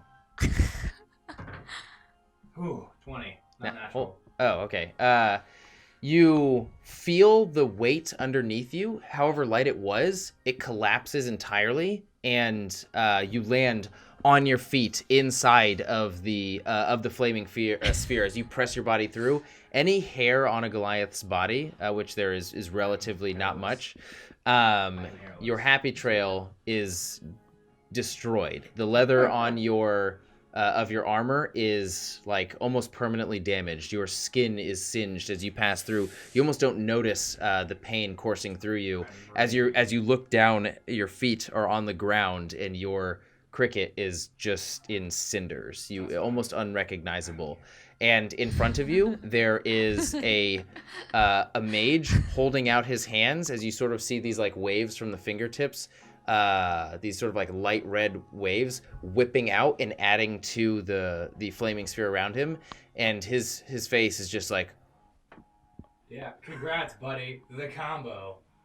Going at him. And there is also a paladin Of course, in I was there. waiting for you to say the paladin. You can't tell what the paladin is what their face is, I'm but going after the paladin then. I was waiting until you said the paladin. okay, yeah, both are in there, and they're in front of the large sort of structure that houses one of the stalkers. He's currently busy if he wants to drop it. Okay. I'm going after the paladin. All right. With the combo. All right. 29 natural. Hits. Okay. And 19. Hits. Just hits. That don't mean anything to me. I just picture him as Vader, like when he was all burnt up from the lava. And then like I picture the cricket like reaching out to him, but it's actually Carnival. It's like, you're the chosen one, and it's like his cricket leg. You were supposed to leave us in health, not in burnt It's the crisp. cricket's leg instead of its arm. Yeah. Yeah. Just gross. Your First attack is 20 points bludgeoning with 2 points radiant. okay. Second attack is another 20 points bludgeoning with 3 points radiant. And then roll a dexterity save. Both of them. Oh shit.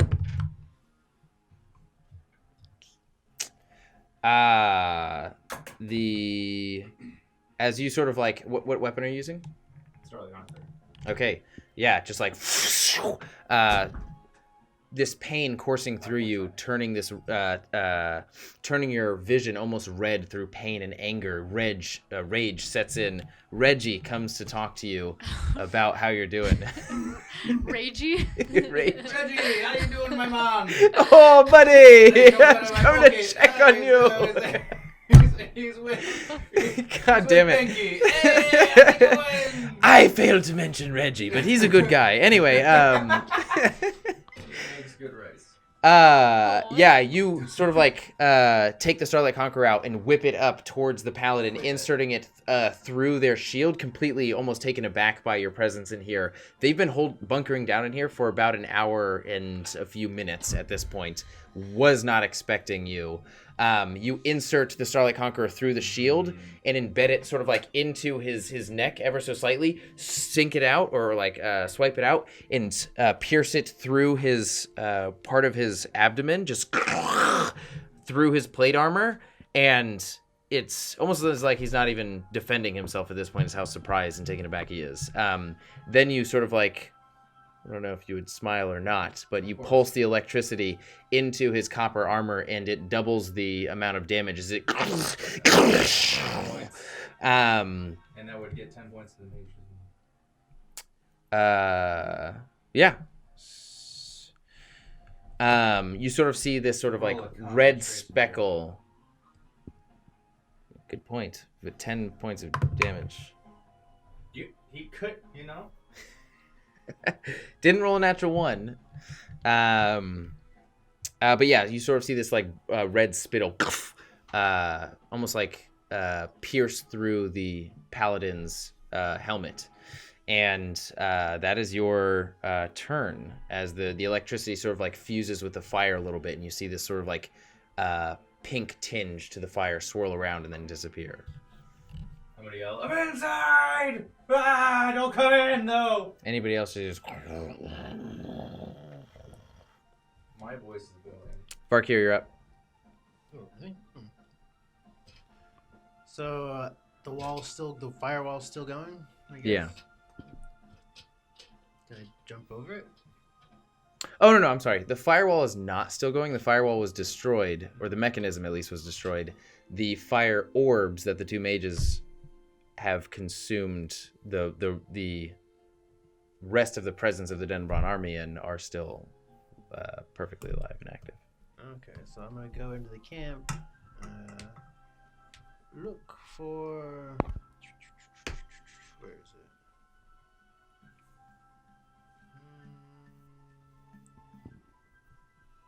I guess I can't do that. Yeah, I can't do that. Choose something else then.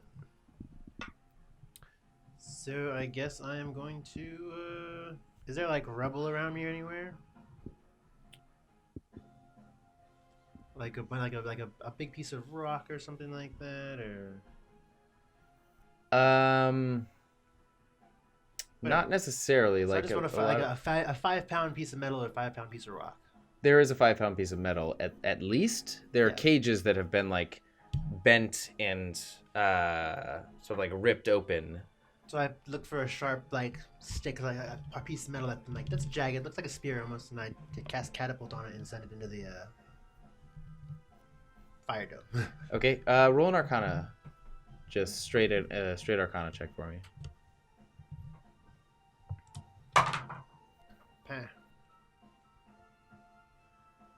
Can have you do a few rolls here. I don't know where that skill is. Oh, so 10. You see it turn into a dot of liquefied metal, just turn bright orange and not even pierce through. That's it. Okay. Thunky, you're up. Just a reminder, I did say it'd burn the shit out of me when I put my hand Into the fire dome? But that was metal, so it didn't burn your body all the way up. That was kind of, yeah.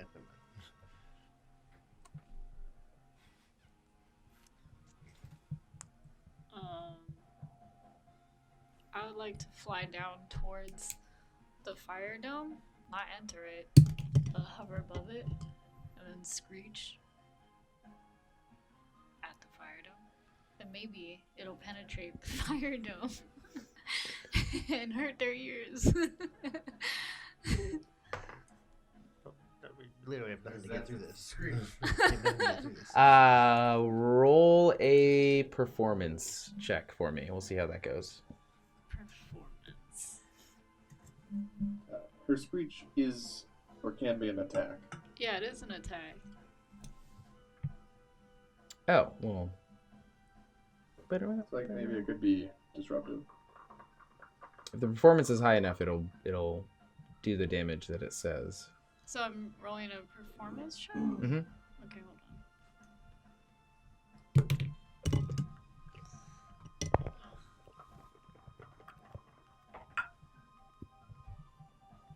14.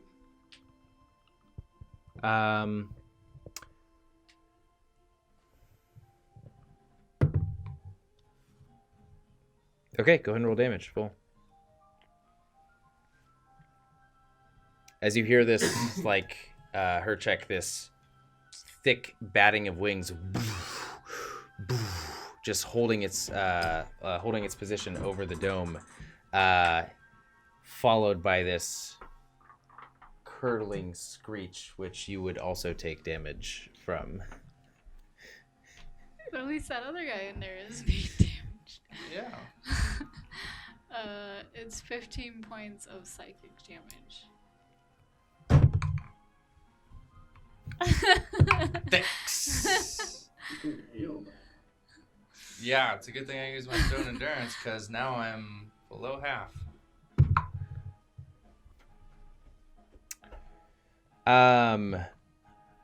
15 points. Yes.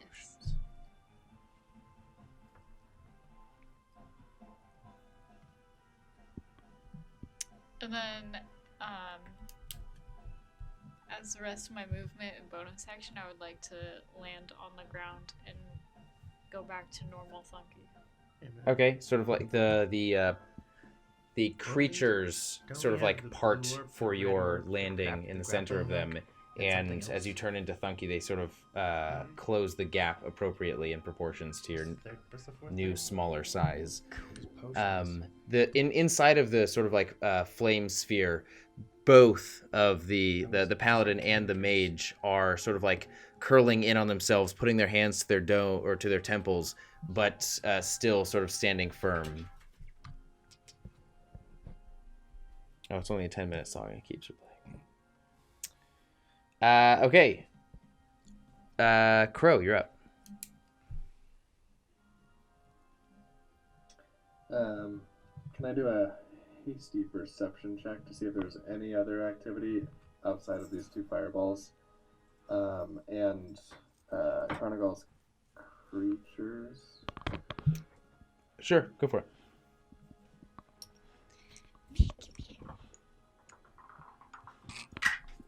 You know what?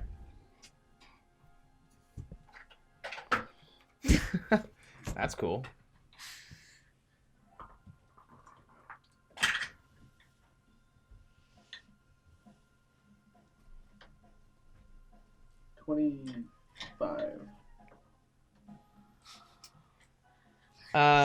Take that, cat. Looks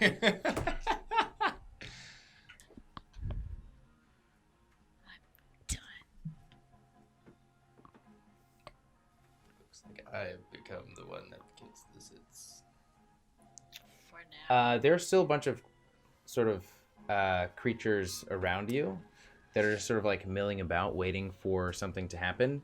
You hear a breathing that is not synchronized with the ones around. Like, what you found is that these creatures are almost, again, like one entity, one mind. They're even their like their habits and their breathing patterns are synchronized. And there's one that you pick out that is actually heavier, and it's getting heavier and heavier and heavier. In the tent that is now toppled to the ground, from the mist, this humanoid form sort of like starts to push itself up. Its shoulder starts to bulge outward, followed by its other shoulder. It starts like, you hear the cracking of bones and the sort of like stretching of skin in this sort of like, as it turns into, it pushes itself up farther, and it's your height. Stands up again, pushes its other leg up, pushes from a crouching position to a standing position, and that even that motion is accentuated as the stretching of bones pushes it to about 10, 12 feet high, and the skin is just pulled across its face and forcing its jaw down as this part of its belly, another face is sticking out, and it is a similar form to what you encountered in your very first encounter with the Denebron army inside of this place. The large, massive, almost zombified creature that was caged up. And I was stealth, so does it notice me? No, not currently. How far away is it? It's theater of the mind. You close, didn't exactly say where, but it's within 20 feet of you. We'll say that you're still like on the right past where the firewall tubes were, and you just sort of saw this creature rise. And I definitely see it. The Carnigal connected creatures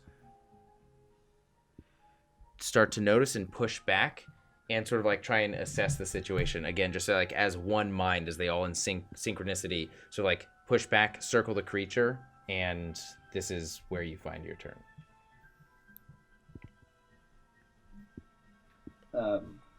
Can I bonus action try and like ask Carnigal, is this one of yours?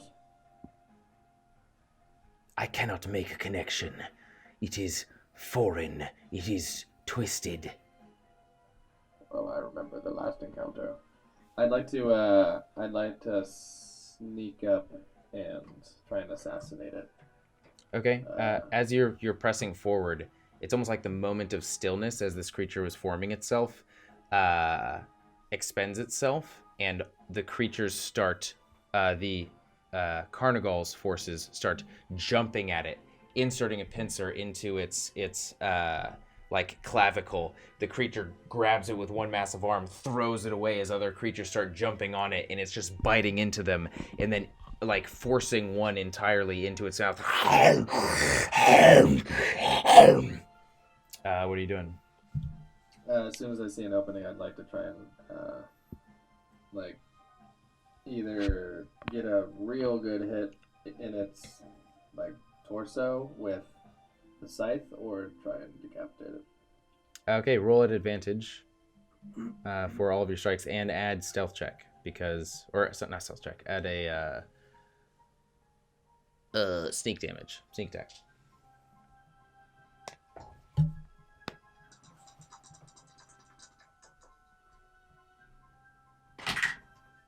As now, after it has eaten one, it's sort of like its body shifts down into its gullet and sort of like almost gets thrown up outside of its stomach. Same creature, but it seems like a zombified form that pushes itself up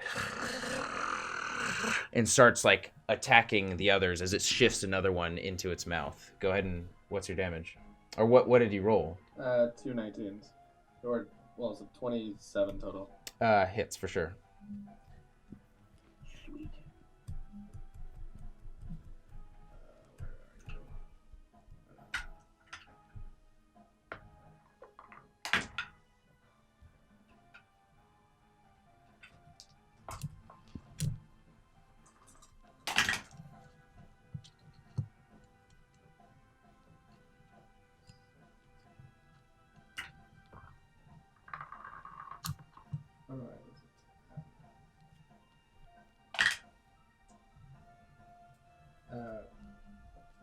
23 points of damage.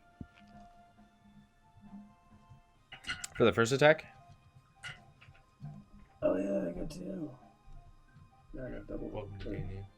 I wish we got 2 attack. Oh, that's a 3 and a 1.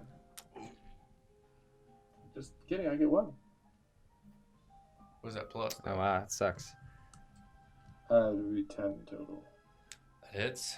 Roll for damage. Roll 76 as well, as you start to notice that as you pull your scythe around and cleave in the first time, as it reveals itself, as it just takes one off its shoulder and throws it into the crowd, pressing the creatures away from, a good majority of the creatures away from it. You slice a good chunk of its flesh out, which is almost, it's necrofied, it's dead, and you're just ripping portions of inactive biology away from it.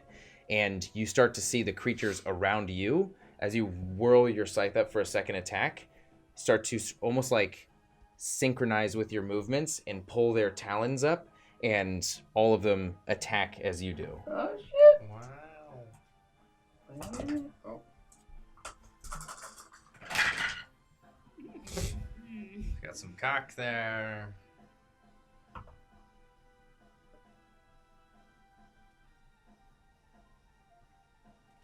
That's it. The hive adapts. The hive attacks. Right around. 19? Okay. Just ripping pieces of flesh in the same motion that you were working towards. Your scythe missed in this instance because you were a little bit taken aback. It's almost like with your motions, they synchronized to be in tandem with you, and it's almost like caught you off guard at first. You used... You bastards. It's only fair. It is true, yes. Okay, make a strength check. Her check.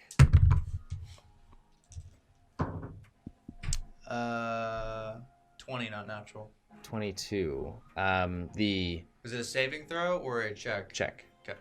The paladin looks at you and says, "Who are you to come into here?" And he sort of like grabs whatever sort of like fabric or leather you have on you in your shoulder pauldron and just starts pushing you towards the fire and shoves you in, and your back is now up against it. Make a Constitution saving throw. God damn it.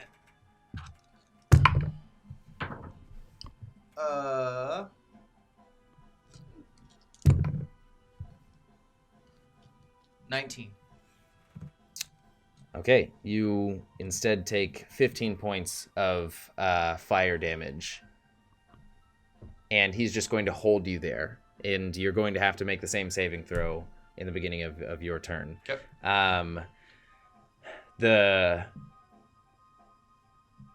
The mage is just going to continue doing what he's doing, and you're up. So he's got momentum, or he's got like force on me. Yeah. On this? You have to make another saving throw.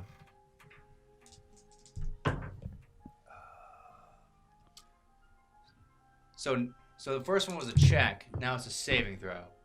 The Constitution was a saving throw. The Strength was a check. So you want this one to be a saving throw or a check? A saving throw for Constitution. The other one was a saving throw as well, which you got 19 and passed. No, you said it was a check first. That's why I For asked. Constitution? No, for strength. Yeah. Okay, Strength was a this- check. Then you rolled a Constitution saving throw. And now you're telling me to make a strength saving throw. No, This- a Constitution saving throw is what I said. Okay. There is a difference I on know. all of these things. Yes, I know. Okay. Much higher than the first one, probably 14 plus 7 Oh, okay, yeah. So you take half damage again. on the start of my turn. Yes, on the start. You take 12 points of fire damage. Okay.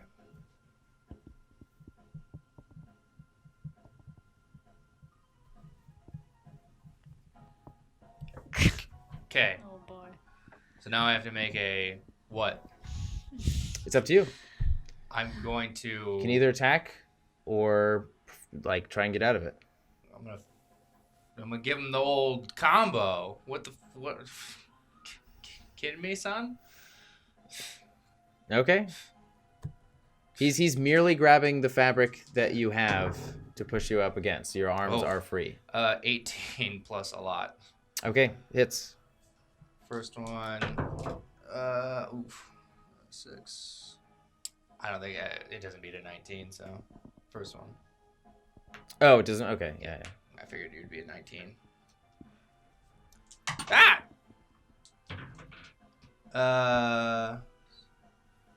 Takes 17 points bludgeoning, 6 points radiant, and make a constitution or a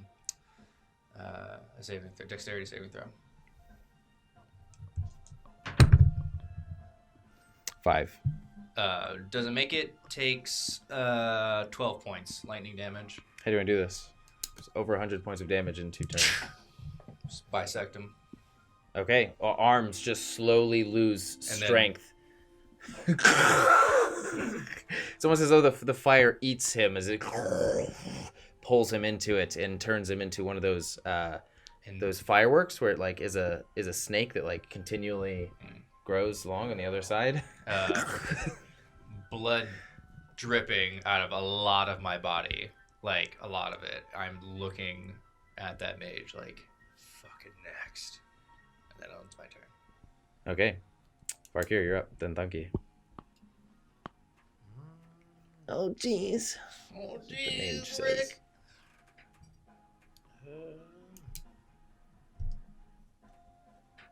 Guess I'll just cast Healing Hands on myself then.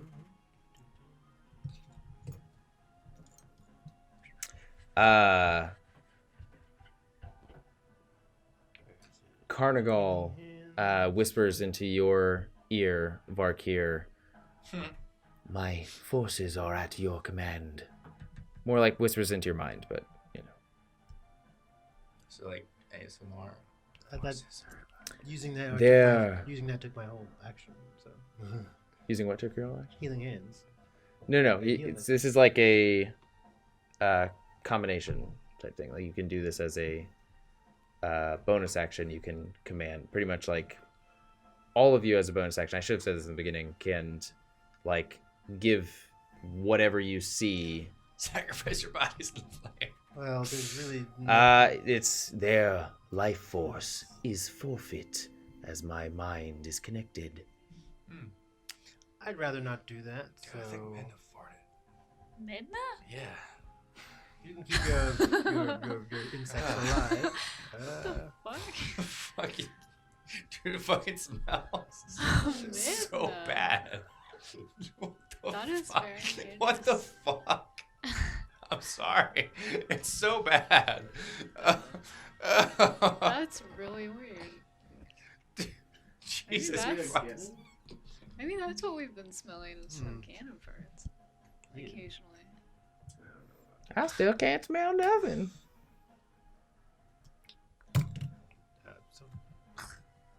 That's it. I told him to save his people. Oh, okay. Sorry. Thunky, you're up. Then Crow. Okay. I would like to cast Tidal Wave on one of the mage fires. Okay. Roll a wisdom.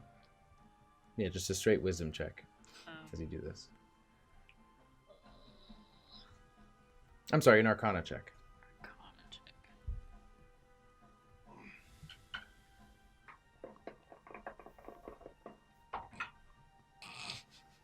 26. Are you doing it on the one her check went in or the other one? I'll do it on the other one. No, wait. No, I'll do it on her checks. What are you doing? Casting Tidal Wave. But I can heal you afterwards. I'll heal you I already made the move. It's already in hindsight. I'll remember. So okay, what do the individuals roll if this hits them? They have to roll. Let me see. I believe it's a dexterity saving throw. And I 6. Oh. Yeah. Okay. You don't make it. They have to beat a 16. I might be dead here. Go ahead and roll damage. As you just hear from the outside, her check, you start to see the vibrant orange dampen. If I see that, do I get advantage? I would say that you would be pretty clued in as to something going on outside as the orange starts to sort of like fade in density. Would you roll? 20, not natural. Okay, you'll take half damage. As a portion of the wall just collapses in, the mage takes a step back and, almost petrified, drops the spell, and it passes over both of you. He's just completely taken towards the next sphere. Roll another Arcana check. Okay, and I got 19 points. DC would have to be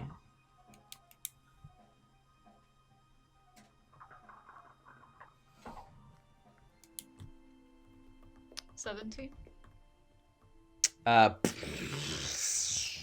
The water sort of like pushes into the next sphere and just steam shoots up, but it holds firm and strong.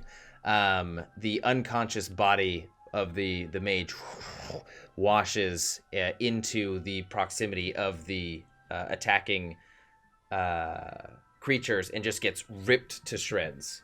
Just horde eaten, pretty much. One of the structures is free. The top was not covered. And how much damage? 19. So that's 8 for me? Or 9? 9. 9, yeah. You have your bonus action and movement. What'd you say we could do as bonus action again? You can command the creatures to do what you want. Oh. And then Imagine around you, you just like there's this outside of the group that has taken the flesh that was given to them. They are just sort of like in this like static hum phase, just sort of like prancing back and forth.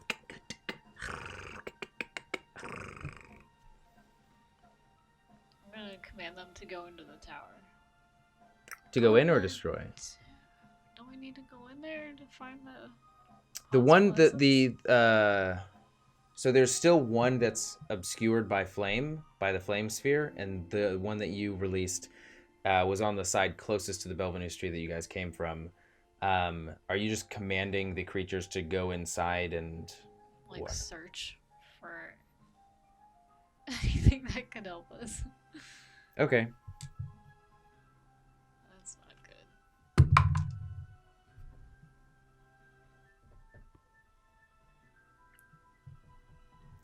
good. You see them start to insert their pincers into the stone and claw over. There's also this metal door on the inside of the caged perimeter that has the cage that was holding the other caged creatures inside. And they start to just bend it, rend the metal, and start to push inside of the structure as this mass of creatures just starts pouring in. After a few seconds of you just like you hear and then you hear this like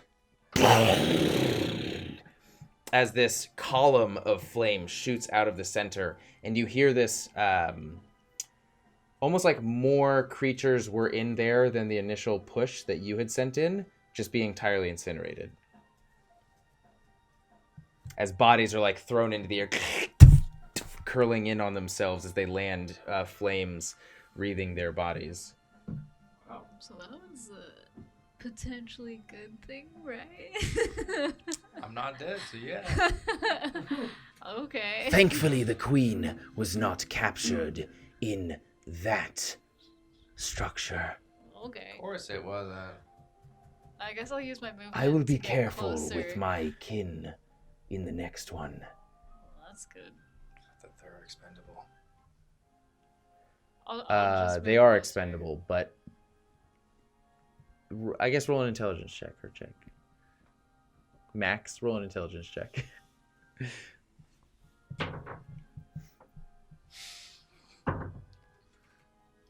4. Never mind. Thunk, you roll an intelligence check. Crow, you are up.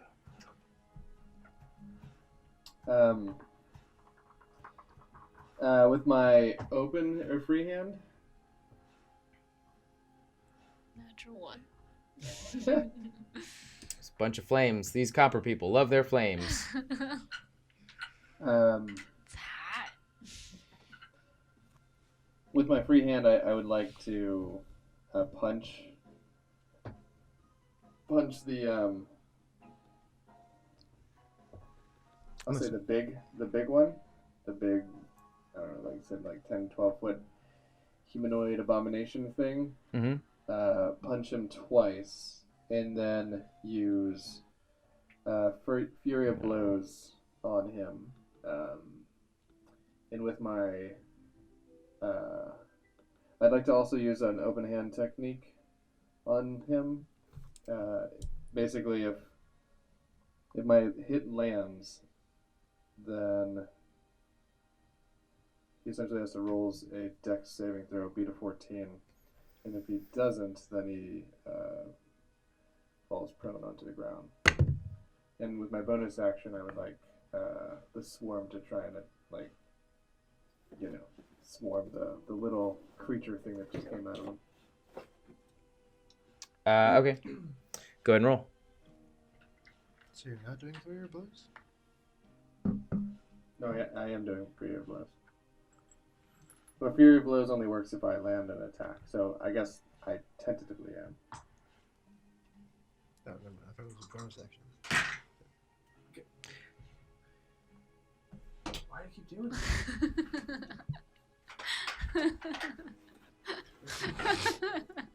I'm sorry. Roll by the very nature.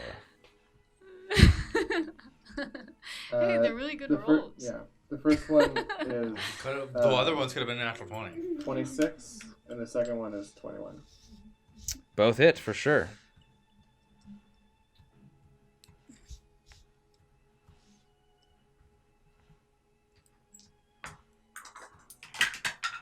Hey, jump back in.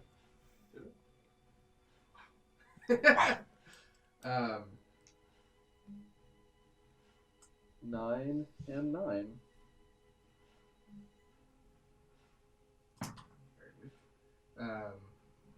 And then the... Did you roll stealth attack?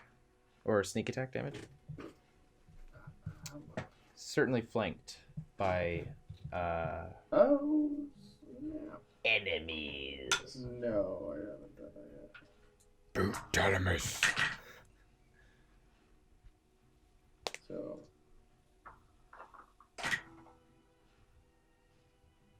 23 points for those 2 attacks, and the Fury of Blows. All right. Wait. And then 2 unarmed strikes.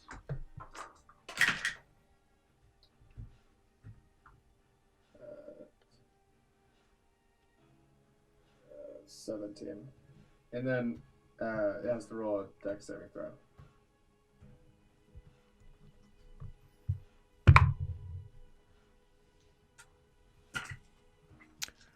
Natural 20. It negates everything as it's in entirely dead flesh. You just punch into one region that was already hollow and absent of anything to actually damage. Just like stick your fist right in and sort of like pull it out.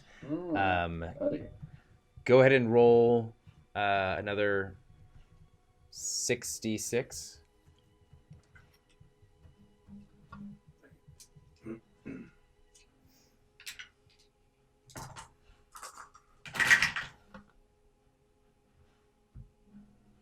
The symbol is a 6. Yeah. 15. Okay, it just tears the all of the larger creatures, tears the mummified and zombified creature apart, ripping it asunder as the stomach produces another one that comes out and the large creature finally turns around and sees you and is going to try and scoop you. Roll a strength saving throw.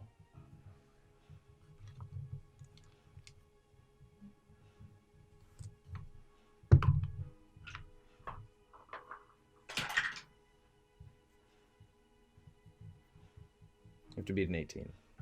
Ooh.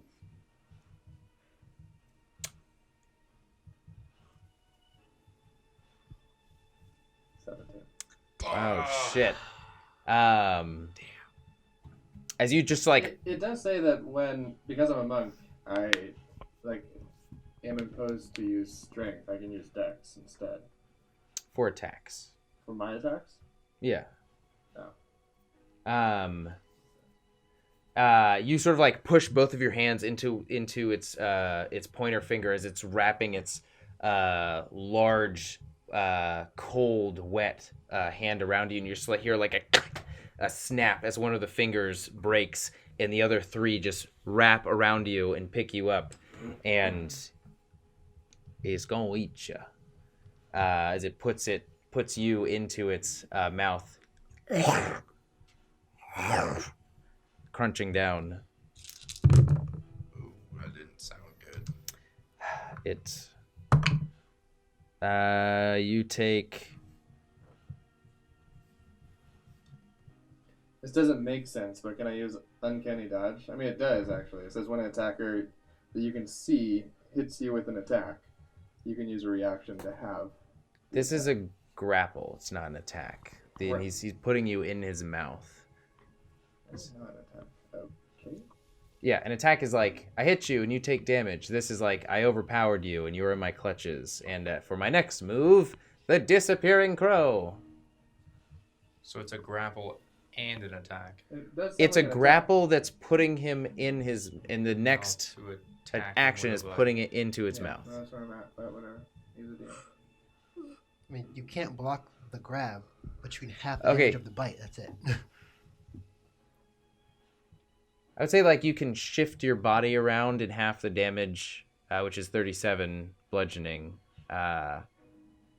You can half that damage as you're just sort of like shifting your body around the pressure and the like disproportionate teeth that are jamming into your wood and metal flesh. Can I use my nub arm to like wedge it in the teeth? A strong arm. Sure, roll a sleight arm check. Slide a nub check. Slide a nub. Slide a nub. 24. Yeah, as it's mashing you into its teeth and sort of like using its just cold and damp esophagus to squeeze around your legs and gulp you down. You put your nub in its tooth and you feel the tooth just like shift closer towards the esophagus as it's you've just barely gained purchase, and you can feel the sort of like the tight sleeping bag trying to like suck you down into its mouth. Wet sleeping bag. The tight, wet sleeping Ooh, bag. yes. It's better Oh, God, that. passport's number.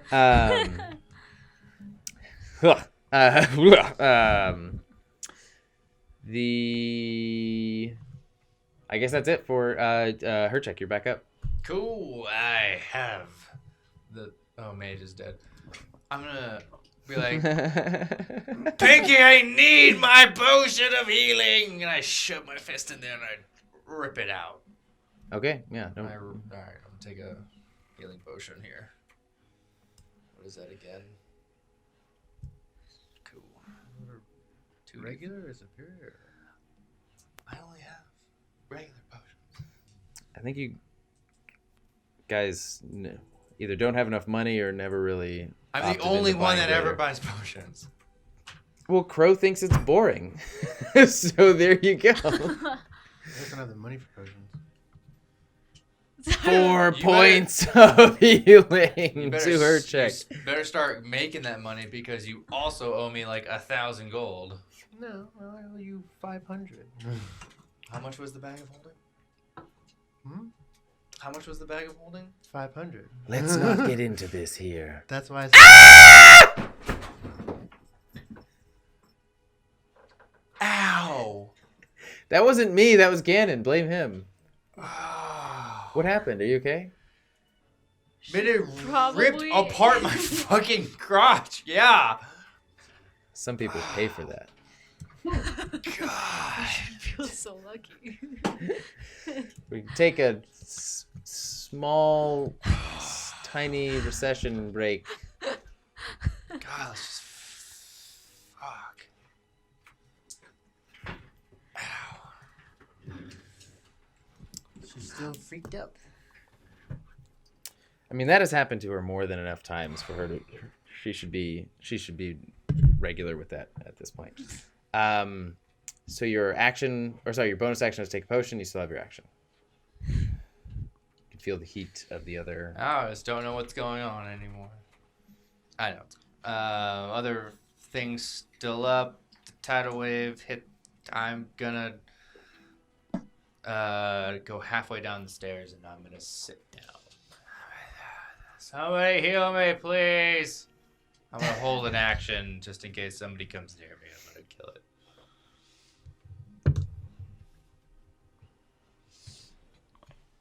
This little disgusting ladybug plops on your leg,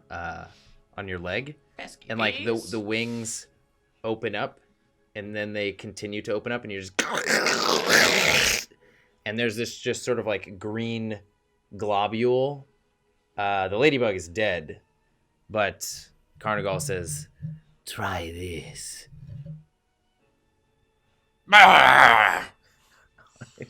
Roll 3d8. Ooh.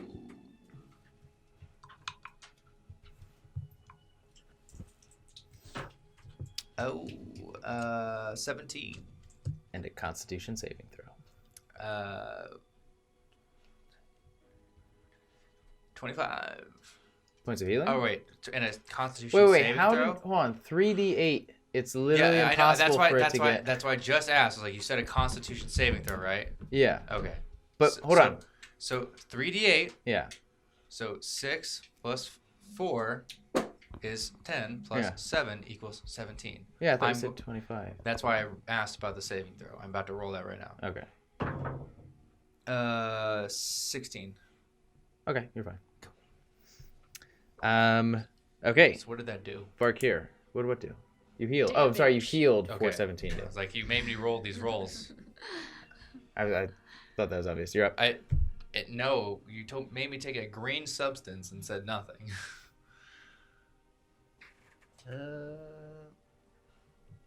So one firewall's down, there's still another fire dome, and there's just a random zombie, I guess, eating things and throwing things around. Something like that. You do you might have noticed Crow disappeared into the mouth of the zombie. I'm just gonna shoot a firebolt at the big zombie. Okay, go for it. See if this works.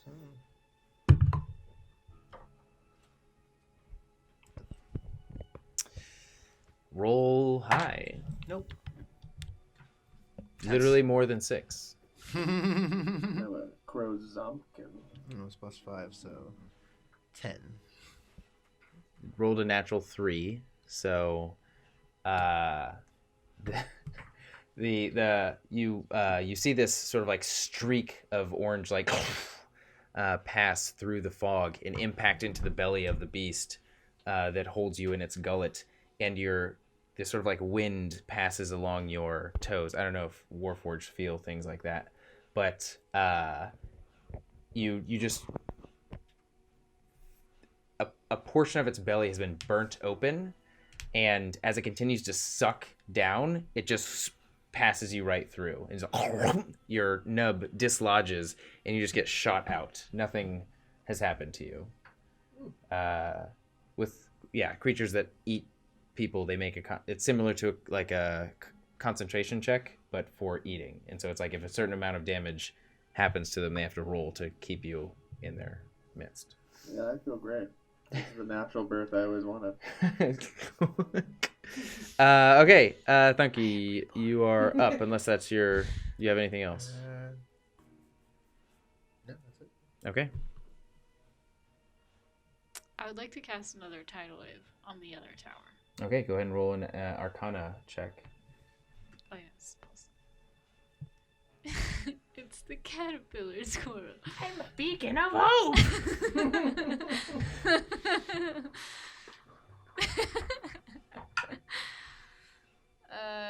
26. Isn't that the same as last time? I think so. That's crazy. So yeah, as this presses in, completely engulfing, you see this luminescent orange glow underneath the pressure of water on top, as steam is just searing off it before the glow disappears and the water collapses inward, pressing over. Let me see. Mage gets washed away again, and the paladin is pretty much holding his hand open with a like ready to go blast of fire, and just shoots it out as he says, "Die!" And make a dexterity saving throws. He was holding a reaction, but he's also surrounded by, this is like his last farewell, as there are chittering creatures waiting for his flesh. He wasn't affected by it at all? By the water? No, he rolled a natural 17, plus quite a bit. Wouldn't he take half damage? He would still take half damage, but he wouldn't be moved by the tidal wave. Oh, okay. It takes 10 points of damage. And then a dexterity saving throw? Is what you said? Yeah.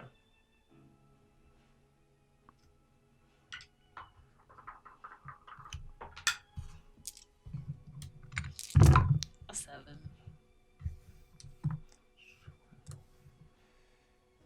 It's fine. You take 25 points of fire damage as the fireball hits you, and also sort of like singes a lot of the, just incinerates a good portion of the creatures around him.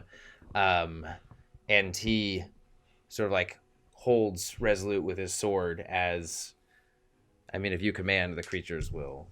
I'm definitely going to. Attack him!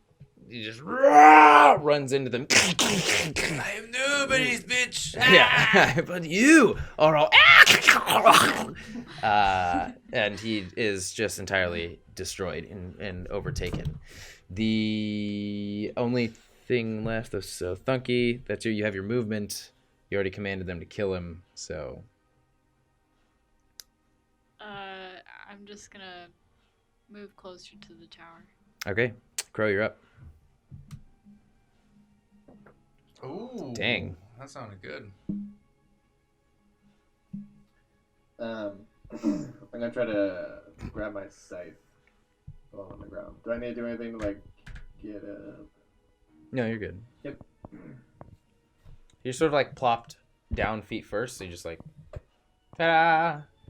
I think like as I'm getting up, I'm gonna be grabbing my scythe and try to like stick it through the hole and like rip through.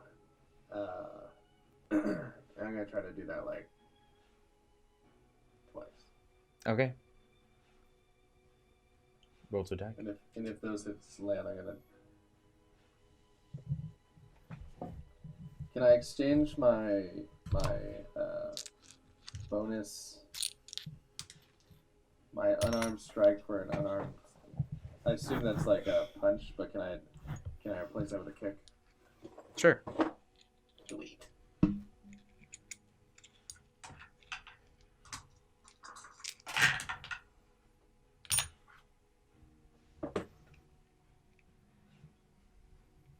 Uh, 13 and a 14. To attack?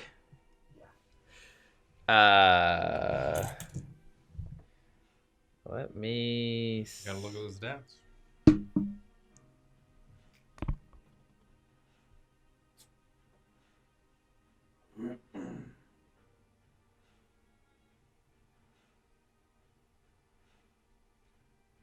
Hold on.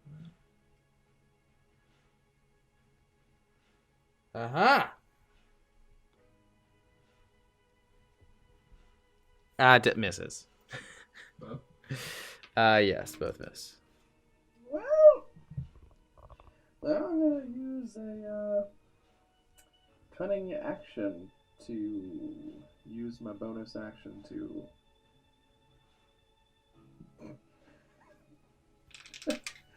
Hi. I'm gonna dive into the. I'm gonna like tag in the creatures. I'm gonna dive in a way to them, and then hopefully they're gonna cover me with, swarm. All right.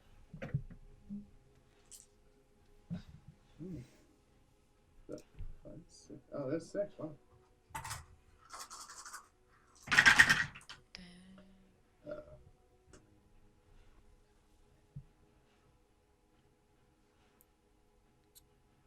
Uh, 22.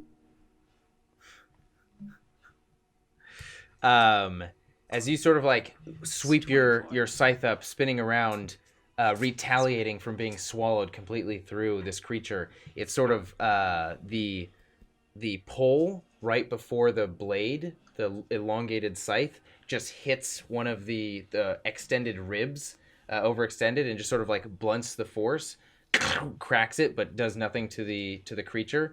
You try it one more time, and it just sort of like bellows out this cry, which I don't know, takes you off guard a little bit, and you're just like, okay, and you dive in as into the massive creatures as they sort of like cover you up. Roll a stealth check, and in your place, just start to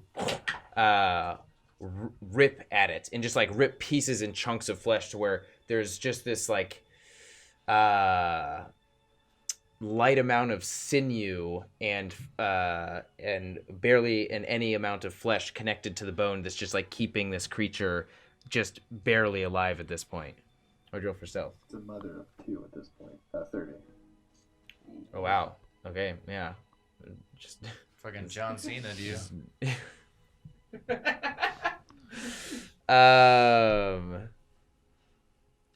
Well, let's see. If it rolls a natural 20, that's the only way that it would. Man, I was hoping a natural 20. Things like this never happen. The creature's just going to start like the devourer entity is just going to start like shoving more into its mouth and starting to like regain some of its energy. But her check, you're up. I am up. Did I see where that mage fell? The mage was ripped apart as well. Oh, okay. I see this creature off that was attacking. I would say you would not. There's too much fog. All right. But Carnigal will say, Crow is in danger. I think we have it under control, but you can never be too sure. I think you got it, Carney. I'm gonna walk down the stairs. Is there a door downstairs on the main like ground floor? Yeah, there's a door into the structure, but it's like a metal door to slammed. It's super locked, but you have a whole bunch of creatures that and Connor says, "Say the word." Same time, and I'm gonna as they also like roll a strength check at advantage. Ooh, 17. 23 for me. Just like dent it in to get a peek inside. It's almost as though what is the Little Nemo? Have you ever seen that? Finding Nemo? No, Little Nemo. There's a really? vast difference. You look inside and just see this sort of like thick tarry blackness on the base of the ground with one individual sort of like meditating in the center. And after that first sight, a insectoid pincer inserts its way into the door and pushes the door to the side. Another one, as all of them just sort of like push in with you and are right at your shoulders as you walk inside. And you can see over the top of the ledge, through the fog, these pincers are sort of like the creatures are looking inside as well. And Thunky, you hear this sort of like inaudible, like longing whisper once more as the doors open. It's just something meditating in the center. Roll a perception check. Pajama, pajama. 18. You see it's like this extended platform. Sorry, 20, not natural. There's this extended platform continuing on the path through the open door that you just went through. This extended platform that sort of extends into the center of this chamber and arcs into a disc where this black cloaked individual is meditating. You can see curls of shadow-like energy spilling from the platform that he's on and connecting to this tarry substance, this tarry goo a few feet below him. There are different nodes on the sides of the chamber, all connected, leading to one switch by the door. It hasn't done anything, and no reaction to my bursting in. No reaction. Holding an attack, staying where I'm at. Actually, I'm gonna like kind of like to the side of the door. I'm gonna at the door, like back against the wall. Mm-hmm. I'm gonna yell out, "Someone's in here! I don't know what they're doing. I'm gonna stay here for now." Holding attack though. Okay, Varkir, you're up. So Crow's still fighting that dead thing. I'm not holding attack because the barging would have been my action. Yeah, my mind switched to like free action at this point. I got it. So we're not in combat anymore? What? You're there. That creature is still sort of like. You hear like activity on another side of the base, but for the most part, where your goal has like sort of revealed itself here, and only the large zombified creature is a threat. I got it. I mean, he can command them too. You have command of the creature. I go over to where I go by her check just to see what's up. You see the same scene before you. In the door? Is Curtis not with us? Curtis is not with you, no. A little carnival in there. Let's pick up I would like to. Like, is This individual controls the veil between the darkened reality and this one. Yeah, I would like to ask Carnival, like, are you still in contact with Curtis on the ship? Ask him what Fabian looks like. I want to compare what Fabian looks like with this guy. See if that's him or maybe not. Doing warp communication here? He's like, I will try, but my connectivity is spotty out here. Better I got no bars.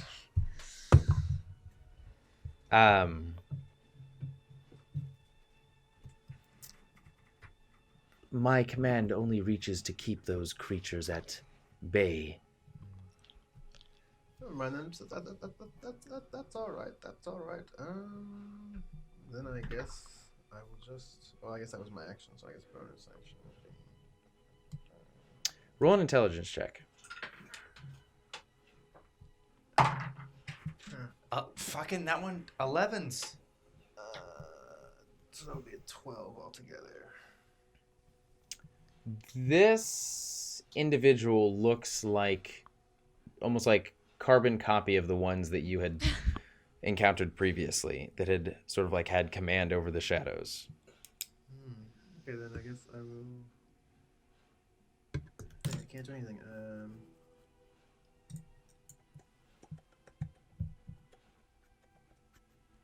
I guess that's it. I will guard. All right, Thunky, you're up. Crow, you're next. I'm gonna walk over to where her chick is. Okay. And I would like to do an insight check. On?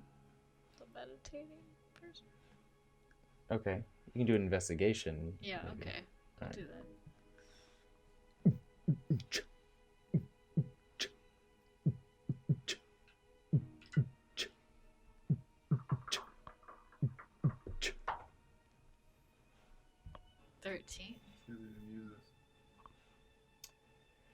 You also see what Herchek saw, just sort of like the spilling of shadows into the like tarry, glossy texture beneath. Guess I'll say something. You feel like this deepened Would that be a bonus action? urge. To do investigation check? Yeah. Yeah, you can always heal me. Huh? Always heal me. That'd be good. What? You can always heal me. That'd be great. Oh. You guys need to speak. Nah. Wait, what were you saying though? You just feel like the whispers that have been trying to connect with you, it almost feels like somebody shouting from a long distance away behind a barrier. But right now it feels like you're at that barrier and it's just keeping any sort of like connection out, but you can still feel the presence, like the essence of something there that's been trying to make contact. Can I communicate with it at all? I would say right now you almost just like feel berated with this. You can't quite make this sort of like mental connection with it.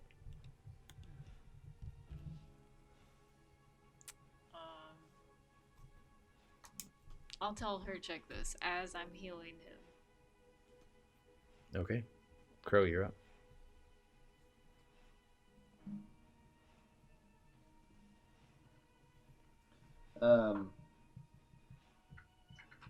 I think I'd just like to combine my attacks with the animals. Like, hopefully.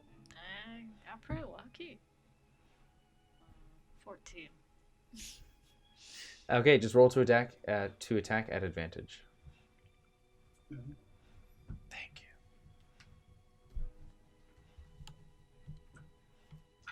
you. You got me to 9. To 9? 9 points? That's it? No. Like all the damage I took at the start of this battle, Oh. 9 points was what I had left. Oh. Ooh-wee. 18 and 25. Okay, how do you want to do this? I had 1 hit point left. Woo! Wow. Just slap it. It was like 22. It was like it's 23, almost 23.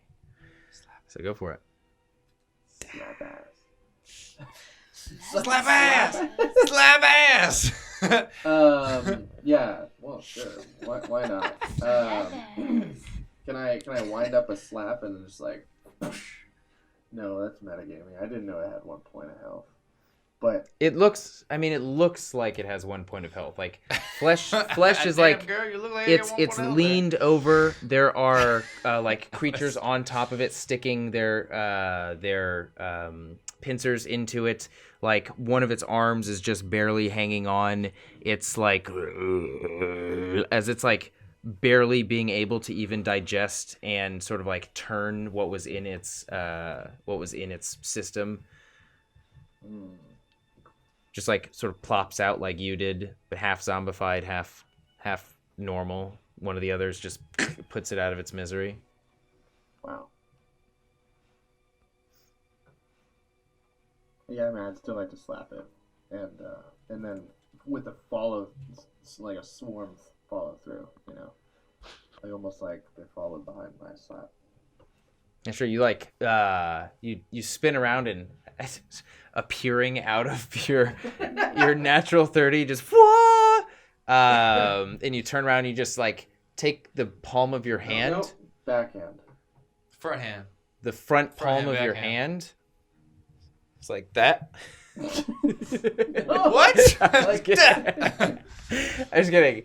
And you backhand, like meeting the meatiest part of its cheek, and just like you're slapping through a dense loogie, the meatiest portion out, and then all of the other all the other creatures in the area follow suit and just like rip its face off.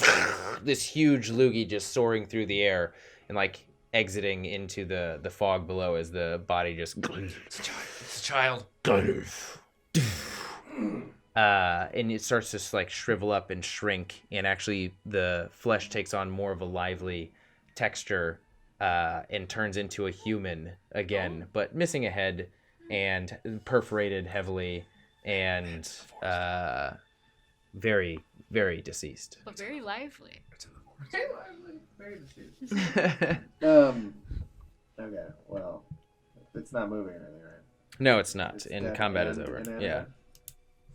Change up that music though. Okay, well then, It's you guys don't know what's happening in there, so who knows? I'd like to then, with my movement, go over to the lab area and look around. I don't know if my turn is over at that point, but like do a perception check. Yeah, just roll an investigation check.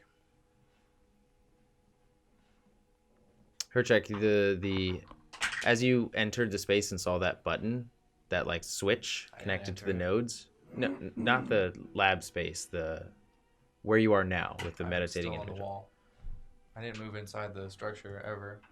Oh, I thought you said you moved in and put your back against the No, wall. I put like entrance to the door. I'm right here, back against it. Oh, I okay. didn't enter it at all. Okay. The creature. Well, as you looked around and you saw that switch, the Carnigal goes, "Don't touch that."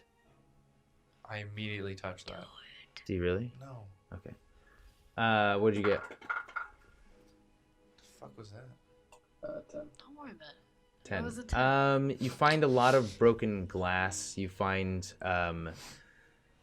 the big acorns with the helium in it around. Some are empty. Some are hooked up to like. They're called acorns now?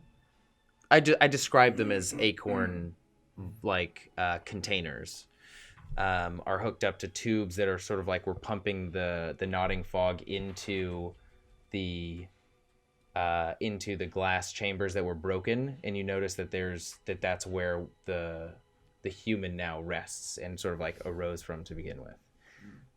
No like live specimens, no vials found or anything like that. Okay, that's me. Okay. What are you all doing now? You guys should come over here. Everybody's over here Weird but Crow. going on. Yeah. Oh. Crow, come over here. Go get your ass over here. Oh my god. I'm gonna. Actually, is there another door on the other structure?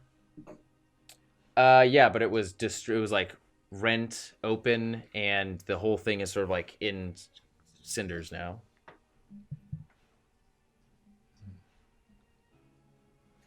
I'll head over to where everybody else is at. Okay, you sort of like press through the mass of tyrannid what are the Zerg-esque creatures Can as they I- part for you. Like close my eyes and like try to call them towards me and like use them to like build a platform to move me over there. So you haven't been Hey, like Xerxes. mentally connected with them. You've I'm been a generous. you've been sort of like talking to Carnigal to have them move for you, and you just hear that's disrespectful. That's a disrespectful command, Crow. I expected better of you. They all I've kind never, of I look never at the had hell? power like this, okay? I'm just trying things out. They all give you a stink Can eye. they move my limbs for me as I walk? Carnival, I'm I tired. thought it would look cool. Okay, so you all convene at the entrance to this structure. All sort of see the black texture at the base, the individual meditating in the center, shadows Metagaming? spilling from his meditation platform. Kill him. I was You just go? gonna, I was just gonna say I just look at everybody. I just go. He's being peaceful. He's peaceful. What do we talk to him?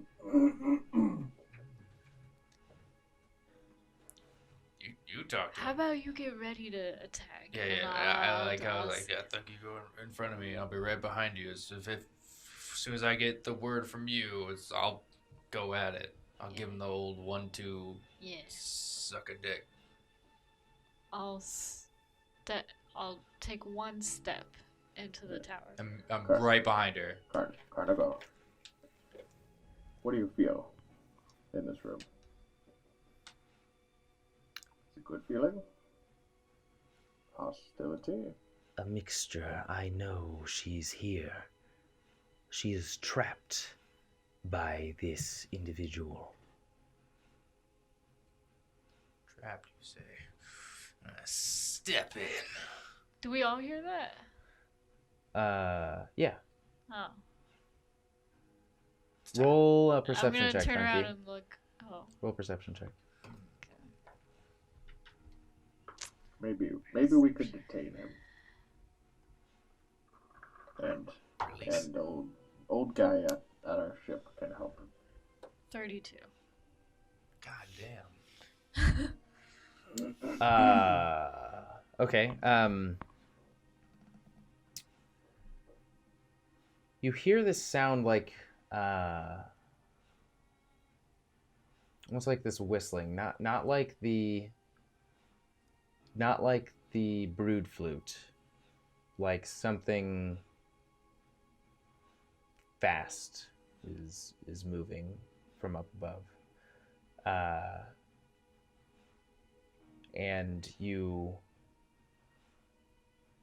hear the individual in the supposed meditative state under his breath go,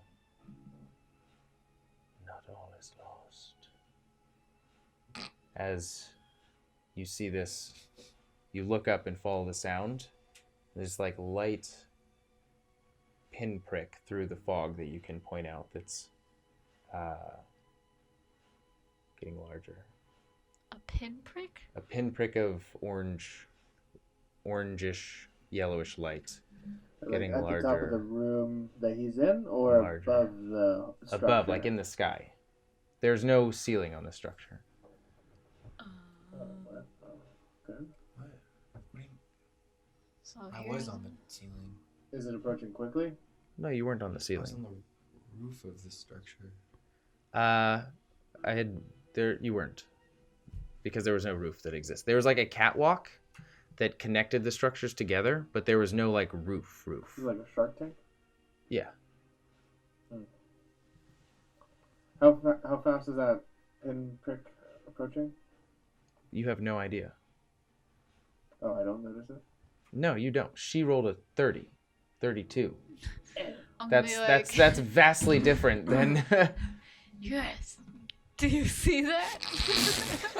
Do you see his pinprick coming towards us? This seems ominous. Very, very ominous. This guy just said all is not lost. I don't know what that means. Does that mean anything to you guys? Does that mean anything to me? Carnival, You're right. Our will roll. do you sense anything? Carnival? We need to free her now. What does this pinprick What- look how like? So do we- chop off her head. roll a Chop off the perception head. check. I chop off the head, Carnival. How do Yeah. we free her? Nope. Okay. Roll to attack at advantage. I'm asking, Carnival. Oh. Not doing. Not asking. I don't know. I've never encountered this individual before. I don't know the in and outs of their dark workings. But whatever you're going to do it fast. I cut off the. We've got resources. I'm Trying to gonna cast assassinate. lightning bolt as well. Okay, both of you, all three of you, sort of together, combine your efforts, and this 23. individual is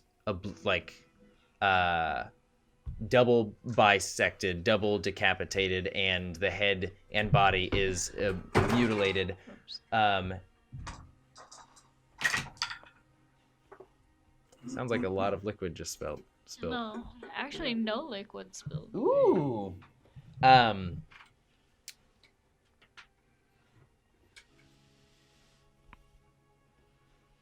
Well, whatever. We'll see how this goes. Not quite, but anyway, as you sever his head, the life gone from this individual, this being, the shadows quickly seep up from the ground and go back into him as his lifeless body sort of falls over the edge and like this massive, long-toothed, like 5 feet in length, bat snout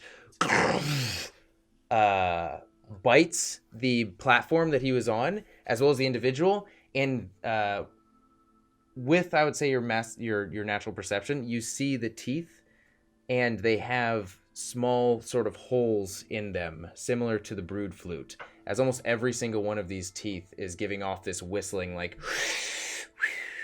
as it, and you're the only one who really notices this subtlety out of the screech that it's conveying, breaks the central platform, pretty much gulps the individual in one flow, or in one bite, and the side walls just shatter as the wings break through, and it screams into the air, releasing itself. And you... I'd like to try to jump on it. Okay, roll a dexterity Engage check. my jumpy boot.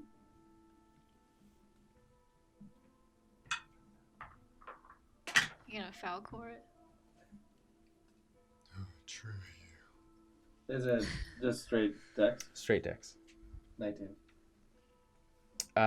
You just barely managed to grab onto one of its sort of like patches of fur along its huge body. This is like 5-6 times larger than any Unigoth you've seen. The structure is broken and destroyed. All of you are sort of like have been left free of its destruction, and in its wake, the entire area around you is getting orange, yellow. Light is just sort of like spilling across, not from the Unigoth, but from a massive, almost like meteor-like mortar that's coming towards you. You have one move to leave, as the Unigoth queen is flying away. You are attached to her, already in the sky, as you see this huge, like, rolling, flame-wreathed rock, maybe 15 feet in diameter, just coming swirling down. I'm telling towards Carnival, you. like, I need the cricketeer right now. Right on me, right now. I need to leave. We need to leave now. You left yours. You have yours. You have yours. Taking You have his cricket. his is. Oh, okay. Mine Yours would is be dead. If they're on the left side, mine Oh, would be yours is relatively dead? close Yeah, by. so I was like, What's okay, that? Thungy can Mine transform. would be I could just relatively take. close Oh, by. never mind. I thought you had yours. No, okay, mine I'm mine transforming incinerated. into an Unigoth. I'm pretty sure mine is like... Yeah, they can traverse quickly enough. As soon as you call the cricket, you just like. Yep, on it. Gone. Okay, roll a. Just straight dexterity, man. Roll dexterity. Are you using your cricket? I'm using cricket, but I'm also going to use a 20 not natural. Radiant Soul, so I have a flying speed now of 30 feet as well. So yeah. Okay, you just see Varkir's cricket take off, and sort of its jump is accentuated by this sort of like radiant sort of like billowing of energy off it. You are roll a dexterity check. Or convey what you would do to sort of like escape this outside of just being quick. Outside of just being quick. Yeah. I feel like I You would have just... spells, you have... You rolled a 20? Not natural. This... Wait until...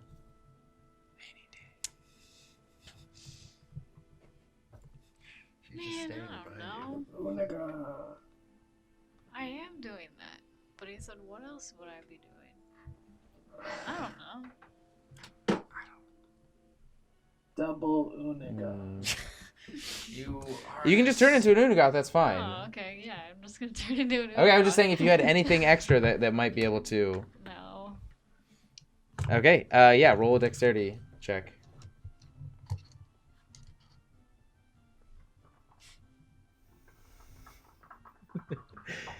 You will experience the sounds of retro RPGs until you have heard them as many times as I have.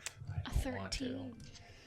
Okay, everybody sort of feels the heat sort of pulse out from behind them as this this sphere is getting larger and larger and larger, just pulsing outward.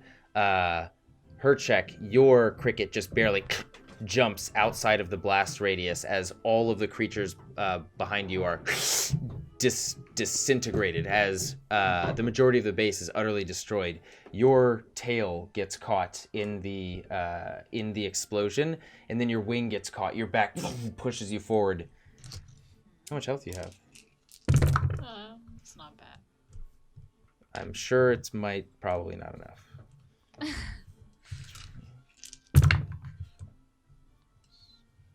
Let's see how much GOTH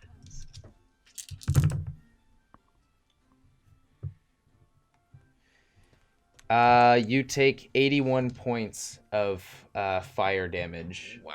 And your Unagoth form is taken away, and you take 21 points onto your original form.